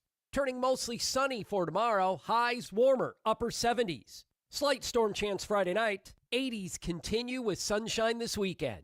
Another storm chance Sunday night, Monday, currently at 64 degrees. Doctors Without Borders is delivering life-saving medical care where it's needed most in communities around the world. From bandaging war-wounded patients in Sudan to providing clean drinking water in Haiti, we're in more than 70 countries worldwide, bringing patients from sick to recovering, from emergency to aid, from crisis to care. This life-saving care is made possible by a global movement of supporters like you. Thank you. Missed your favorite show live on air? It's easy to find what you enjoy wherever you listen to podcasts, including Spotify, Apple, and Google Podcasts. And we're always streaming on TuneIn and the Civic Media app. Is getting vaccinated on your to-do list? We can help you check that off. You've got this. Yes, you do. See how we've got you at yougotthis.usaging.org. A message from the Aging and Disability Vaccination Collaborative, powered by US Aging. Jane Matnair and Greg Bach. Coming up on the show, federal cuts are threatening food share programs across the country, but one county in Wisconsin is working to keep them alive. Wisconsin Watch journalist Bennett Goldstein is our guest. Join us. Matnair on Air, weekday mornings 9 to 11. Behind her in the frozen foods, and I touched her on the sleeve. She didn't recognize the face at first. See, I just introduced you to a song you're going to love. 'Cause I don't like listen to music to be sad, but that's a great song. If you ever think about like unrequited love or an ex. I guess. And Corey Hartman says he doesn't want to hear that when he's shopping. I don't think he's shopping right now. He might be listening to the True. game. That takes some whole things on. All right, ladies and gentlemen, it is my pleasure to welcome back to Nightlight One of our favorite rock and rollers. He is also the guitarist and one of the musical directors of the Trans Siberian Orchestra, also known as TSO, and he drops by tonight to discuss some really cool upcoming shows. Mr. Al Pitrelli. Hey, buddy. How are you, my friend? Good to hear your voice. Good to hear from you, too. Catch us up, Al. It's been like almost a year. How are you? And it went by fast, didn't it? It sure did. It was like 5 minutes ago we talked. No, all is good. I'm sitting on the couch. I'm watching, the Packers game, Thursday Night Football, and I'm talking to you in Milwaukee. What's wrong? It's all good Well, you're stuff. Madison. Well, we're actually in Green Bay. We're like, I don't know what, Amanda, 2 miles from Lambeau Field or whatever? Give or take. Parking's a real pain right now, Al. So, I bet. Well, good luck tonight anyway. Yeah, thank you, buddy. I hope you have a great night watching the game. All right, we'll talk to you soon. No, Al Pitrelli is here joining us over the phone here. The Trans Siberian Orchestra, their winter tour is coming up, and you've got this year's show is called The Ghosts of Eve, The Best of TSO, and more. Tell us about this show, Al. Well, the show is based on the story written by Paul O'Neill, and you and I have spoken about him in the past. So the long and the short of it is that in '96 we recorded the first record, Christmas Eve and Other Stories. In '97 we recorded the album, The Christmas Attic, and both of them went multi-platinum really, really quick. Still did no shows. I think I joked with you once before. I felt like I was in the Steely Dan of Christmas. We were just recording records and selling a lot of them and never, ever playing live one. So the next year he said, listen, I'm taking songs from both of those records. I'm going to combine them into this new story I've written called The Ghost of Christmas Eve. All right. And we filmed the movie in '98. And within a couple of years, I found out that between the Hallmark Channel and PBS and a few other stations, that became like the #1 holiday film for people. It became like part of their tradition. Like when I was a kid, watching Charlie Brown or It's a Wonderful Life, Miracle on 34th Street, whatever. Yeah. And everybody just fell in love with this. So we decided we had a great, great, great year last year. But you know me, come the second week of January, I want to scratch my head and say, well, how can we make it better or bigger or just cooler? And, I've mentioned to you in past conversations that I'm going to make it bigger, and I don't think I've ever disappointed anybody in your town. No. That was one of my questions for you, actually, is how do you do that? Like, Trans Siberian Orchestra is such a spectacle, and it's such a great show. You got lights, you've got pyrotechnics. How do you do that? How do you up the ante? You disassemble it in the middle of January, just like a Super Bowl team. You win the ring, you got the trophy, you nailed it. No guarantee you're going to win that game again the following year. So you take the whole thing apart and put it back together, and hopefully make it better and stronger. In our case, just across the board, I want a better show for the people in your community who come back year after year after year, and I call them my repeat offenders. They deserve a better show each year. And if ever I heard anybody say, it was okay, it was better last year, then it's time for me to retire. Yeah, so right. The Ghost of Christmas Eve is something that a lot of people really, they hold it as their own, and it's become a tradition. So I want to bring that out live this year. Louder, bigger, more pyro, more lasers, everything.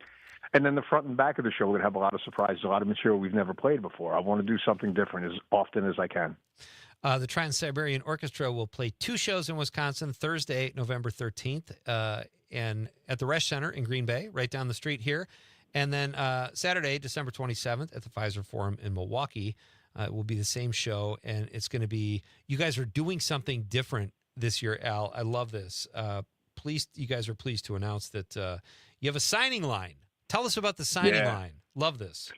I'm so glad it's back. Listen, there was a lot of headaches, a lot of important problems that COVID caused. But, for us, it stopped us from being able to say thank you to the folks in the audience every night. Every evening show since 1999, we would finish what we're doing, go, towel off, whatever, get changed, and then come out and meet anybody in the building who wants to say hello to us. Now, over the years, we made so many friends. Again, a lot of the repeat offenders will come back. And maybe 20 years ago, they had their kids. Now their kids have children, so it's 3 generations of people. Jeez. And people used to come up to me and say, listen, because of last year's show, my daughter or my son wanted to take violin or guitar or piano lessons, and that means that's the hidden treasure in my job. I love hearing that. And, in COVID, in the last 5 years, we weren't able to do it anymore. It was just, too risky. I don't want to get anybody in the audience sick. I certainly don't want anybody in the band getting sick. So this year I've said, I've had enough of this. It is what it is. And we're just going to come out. And again, every show in the evening, anybody in that building who wants to come by and say hello to us, please do. There'll be a bunch of tables and chairs in, one of the upper hallways across from a concession. And we'll be there all night. And I so can't wait to say hello to everybody again. Always the violins that get all the attention, says the disgruntled violist. Yeah, I know. It's like singers get all the glory, and I just got to stand behind them. I get it. Second fiddle, no pun intended. I think guitarists get some pretty good attention too there, Al. I think you're doing okay. Not too bad. Thank you. Yeah. So tickets are on sale tomorrow, September 12th. Yeah, at the transiberian.com. So there are two shows. Green Bay, Milwaukee. Green Bay is November 13th, and Milwaukee is the 27th. They're going to be phenomenal shows. What's more difficult and what's more fun for you, Al? You're the musical director, one of the musical directors, and you play guitar. I'm sure when you're on stage, you're in your element, but what's more fulfilling? Both of them, to be honest with you. I mean, I grew up a guitar player first, and I became a musical director about, 35, 40 years ago. Jeez. And I love them both equally, but they're two completely different hats to wear. If I'm up there playing guitar, all I'm worried about is playing guitar. But as the MD, I'm constantly watching, I'm constantly listening, I'm constantly looking around. My job is really easy until something goes sideways. Yeah. And then I got to be me and make sure that the audience never noticed there was a problem. Now, that could be a musical problem, it could be a technical problem, it could be a production problem, but nobody in the audience will ever know that there was a problem. And, it made me a better piano player being an MD. It made me a better all-around musician. I'm a student of music forever, so I'm constantly, right in front of me, I must have 6 or 7 different transcripts of different symphonies by different composers. I'm constantly reading scores. I'm constantly looking for new information. Just because, if I have to write a part for the, the underscoring to the narration, I want to come up with something really deep and meaningful and pertinent to that. So as a guitar player, I'm a guitar player. As an MD, I'm always trying to serve the song and making the show better because the story and the audience comes first. That's a great answer. What about, all right, let me ask you this. How do you balance your excitement? You've been doing these shows. First of all, tell me how you do this. 64 cities in 48 days. What is going on there? You got evil twins or alter egos or what? Beat me up, Scotty. Yeah, right. Well, it is a lot, first and foremost. My band will do 50-something shows. A lot of them are double show days. And it got chopped into 2 bands. 99, we did our first tour. There was 7 cities on the itineraries. I think 10 shows in 7 cities. And then the following year, promoters from all over America were like, we want a show. And my boss, the gentleman who started this whole thing, Paul O'Neill, said, look, dude, I can't get a band from Boston to Seattle to Fort Lauderdale to Green Bay. It's not going to happen. We only have so much time to do this. And he looked at me and he goes, okay, you take a couple of the original guys, start another band, and I'll take the remaining bunch from the original band, and I'll stay up in the 13 colonies. So 2000 is when it got chopped into 2. And I think by 2003, we were running out of real estate, and they said, look, can you do a show at 3 in the afternoon? Because the night show sold out. And I went, we're doing a rock and roll show at 3 o'clock in the afternoon? Okay. We've been winging it from the jump. And now, so if you look at the beginning with 1 box truck and a fog machine, and then you fast forward, 26 years, last year I think I had 21 tractor trailers and 12 buses and a lot of fog machines. Well, but if you follow the trajectory and the evolution, then it's a little easier to follow. And I know we laugh rock and roll at 3 o'clock in the afternoon, but I'm sure, like you guys say, you have multi-generational fans. So you've probably got some people that really appreciate a 3 o'clock in the afternoon show as opposed to a late night one. So that's kind of nice that you guys offer that when things happen that way. So, all right. I'm trying to hit on everything. You guys have so much stuff. You're donating a lot of your proceeds to charity too. Tell us about that because that's pretty cool. Well, that's all Paul O'Neill again, my friend. I met Paulie, 1985. We used to kick around the streets in New York City, going from studios to clubs, some random pizza place in the middle of the night. And no matter what, we'd be walking and he'd stop and he'd throw somebody a $5 bill, a $10, whatever he had in his pocket. Nice. And he would tell me, he goes, look, man, that money is absolutely not going to change my life, but it may change that person's day. And maybe they got a chance of a better tomorrow. So you fast forward a bunch of years, and we're doing our first show at the Tower Theater in Philadelphia in '99, first show ever TSO played, and it sold out in 45 minutes. We didn't know who was coming to the show. We just know that, okay, we're sold out. That's amazing. And he says, listen, as a show of appreciation, I want to take $1 from every ticket we sold tonight and put it back into Philly. And he goes, as a matter of fact, we're going to do that every ticket we sell forever. Now, that's about almost 21 million tickets ago. Oh, my gosh. Yeah, dude, he changed the world, and I'm so proud of him. Yeah. It's so great $1 to be is not a lot of money. It's not a lot, you know? Right. But it made a difference. And I didn't mean to cut you off, but it is so great to be part of somebody who loved people so much and didn't talk about doing it, but did it. And $1, like you just said, from every ticket to local charities. To date, the TSO have distributed more than $20 million to worthy charities throughout North America. If you didn't already need an incentive to go and hear this really cool show or see this really cool show, that's another incentive. Al Pitrelli is my guest. He is the guitarist and musical director for the Trans Siberian Orchestra. They have 2 Wisconsin dates coming up. November 13th here at the Resch in Green Bay, and then Milwaukee, the Pfizer Forum, December 27th. Do you get more excited to play the classics, Al, like the big hits you guys have, or maybe something newer that you haven't played as much? Probably a little bit of both. I mean, you know, when the house lights go down and the curtain comes up, I immediately turn into a 14-year-old. So I'm just thrilled to be standing there at 63 years old, you know. But in all honesty, like as soon as I hit the first opening motif of Christmas Eve, Sarajevo 1224, and I hear the audience erupt, you know, I mean, I recorded that song almost 31 years ago, and people still love it. It still sounds brand new to me, even though it's considered like one of our classics, if you will. Yeah. You know, there's probably 4 or 5 songs off that first album that I could tell you, you know, what the studio looked like, smelled like, what we were doing, how we had no idea what this was going to become, you know, how innocent it was.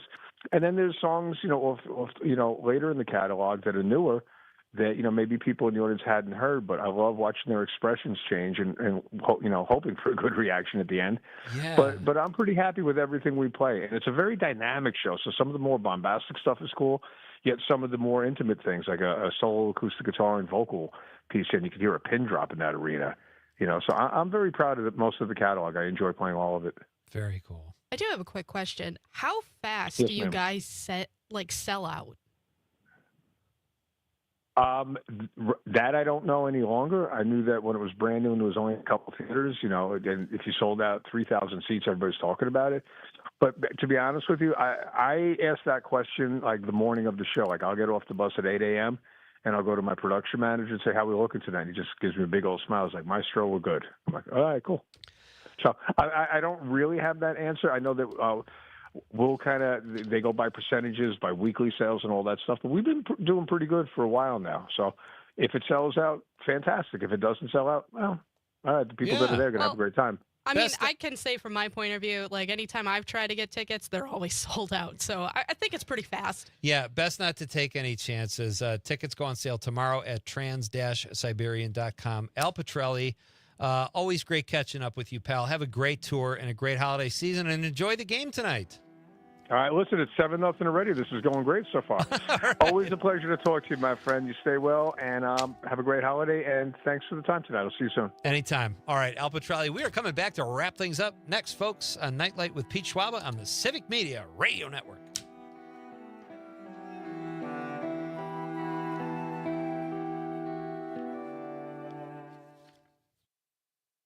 Station at a time. This Civic Media radio station is proud to be a part of your community. Learn more at civicmedia.us.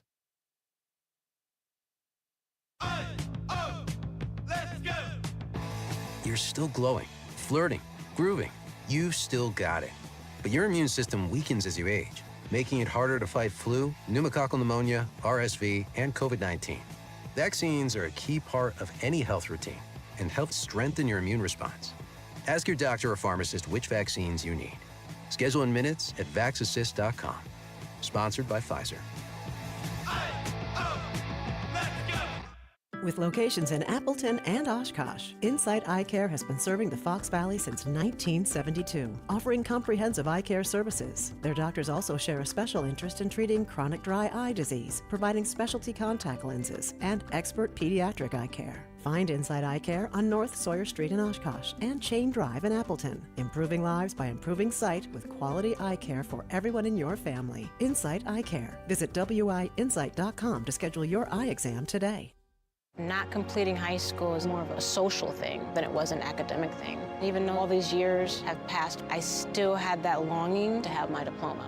At age 30, Carissa finished her high school diploma. If you're even considering getting your high school diploma, you can do it. No one gets a diploma alone. If you're thinking of finishing your high school diploma, you have help. Find free adult education classes near you at finishyourdiploma.org. That's finishyourdiploma.org. Brought to you by the Dollar General Literacy Foundation and the Ad Council. Every 15 seconds, someone is diagnosed with cancer. If it's happened to you or someone you love, the American Cancer Society can help at every step of the journey. Visit cancer.org today. You are never far away from your favorite radio station. We're always streaming on TuneIn and the Civic Media app. And if you missed your favorite show or game, listen to a podcast of it anytime on the app or our website, civicmedia.us. Your local Civic Media radio station is your source for real news and great conversation, plus fun and exciting contests. For a complete list of contest rules, log on wgbw.fm/contest-terms. As Wisconsin is saying the word bag instead of bag. This is the Civic Media Radio Network.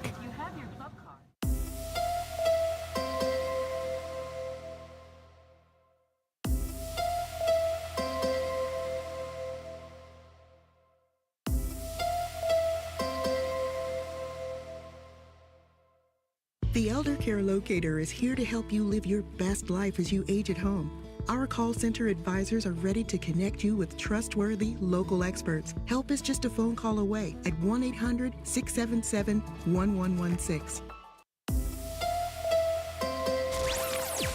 Join the family. Civic Media has a number of great jobs across the state open now at civicmedia.us/careers.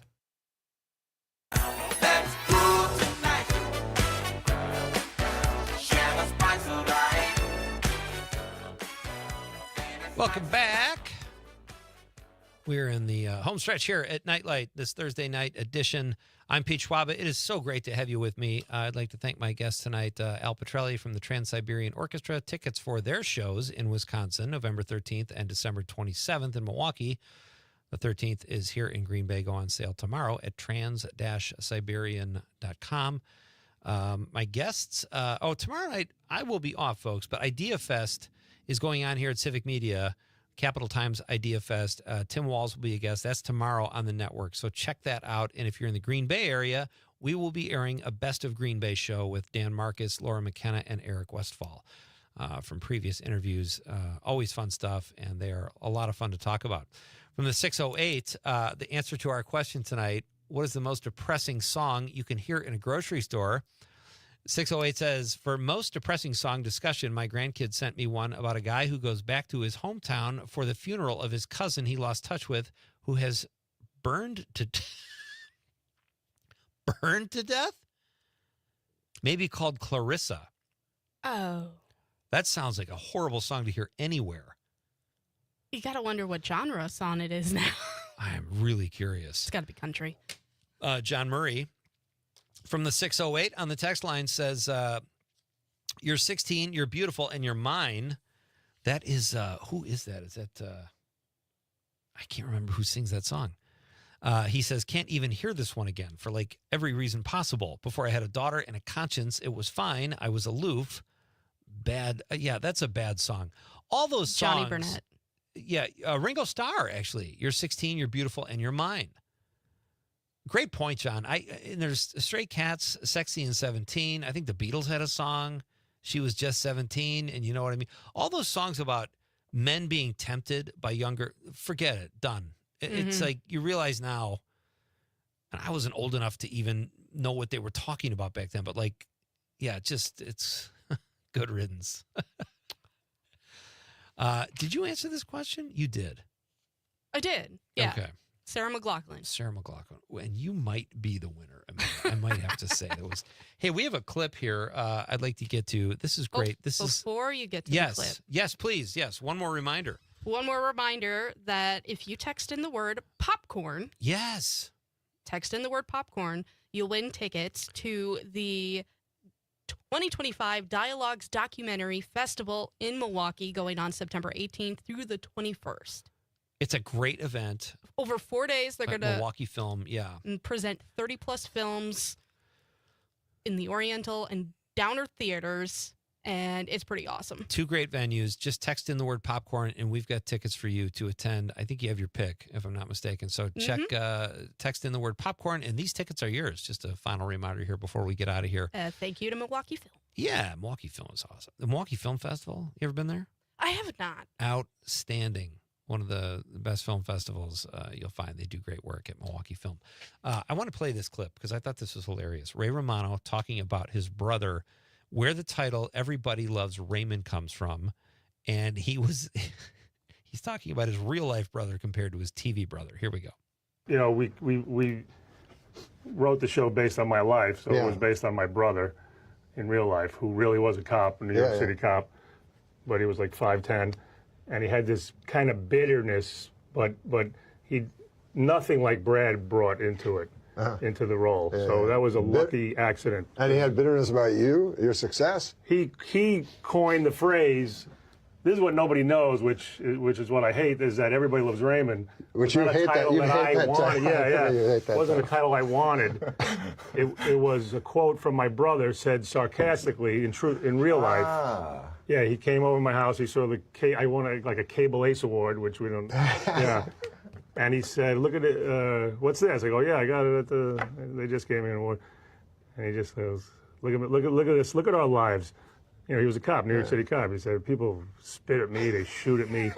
Everybody loves Raymond. Yeah.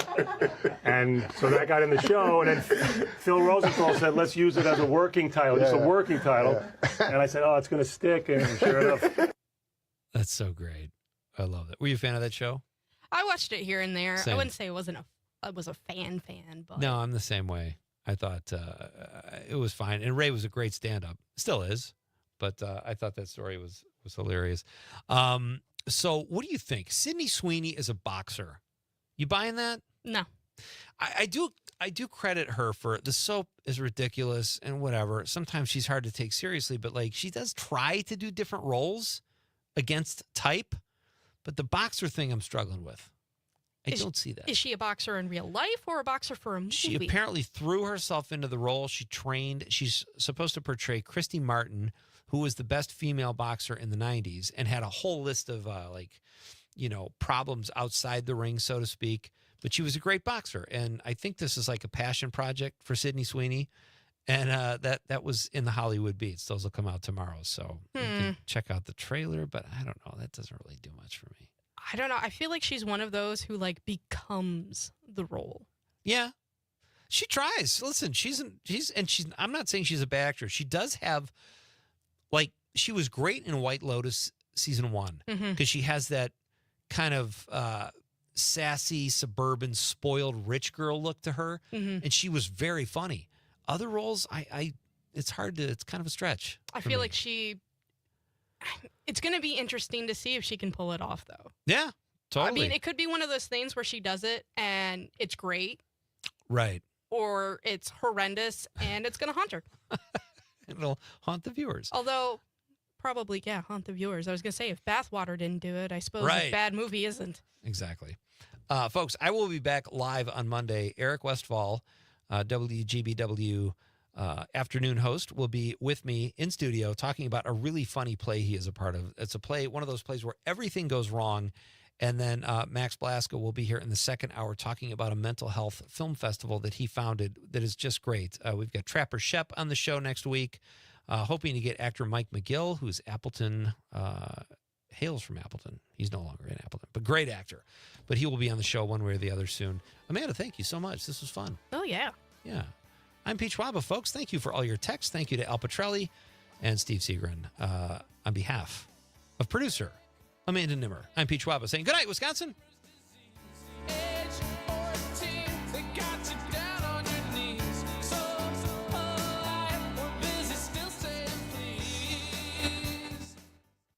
GBW, Denmark, Green Bay.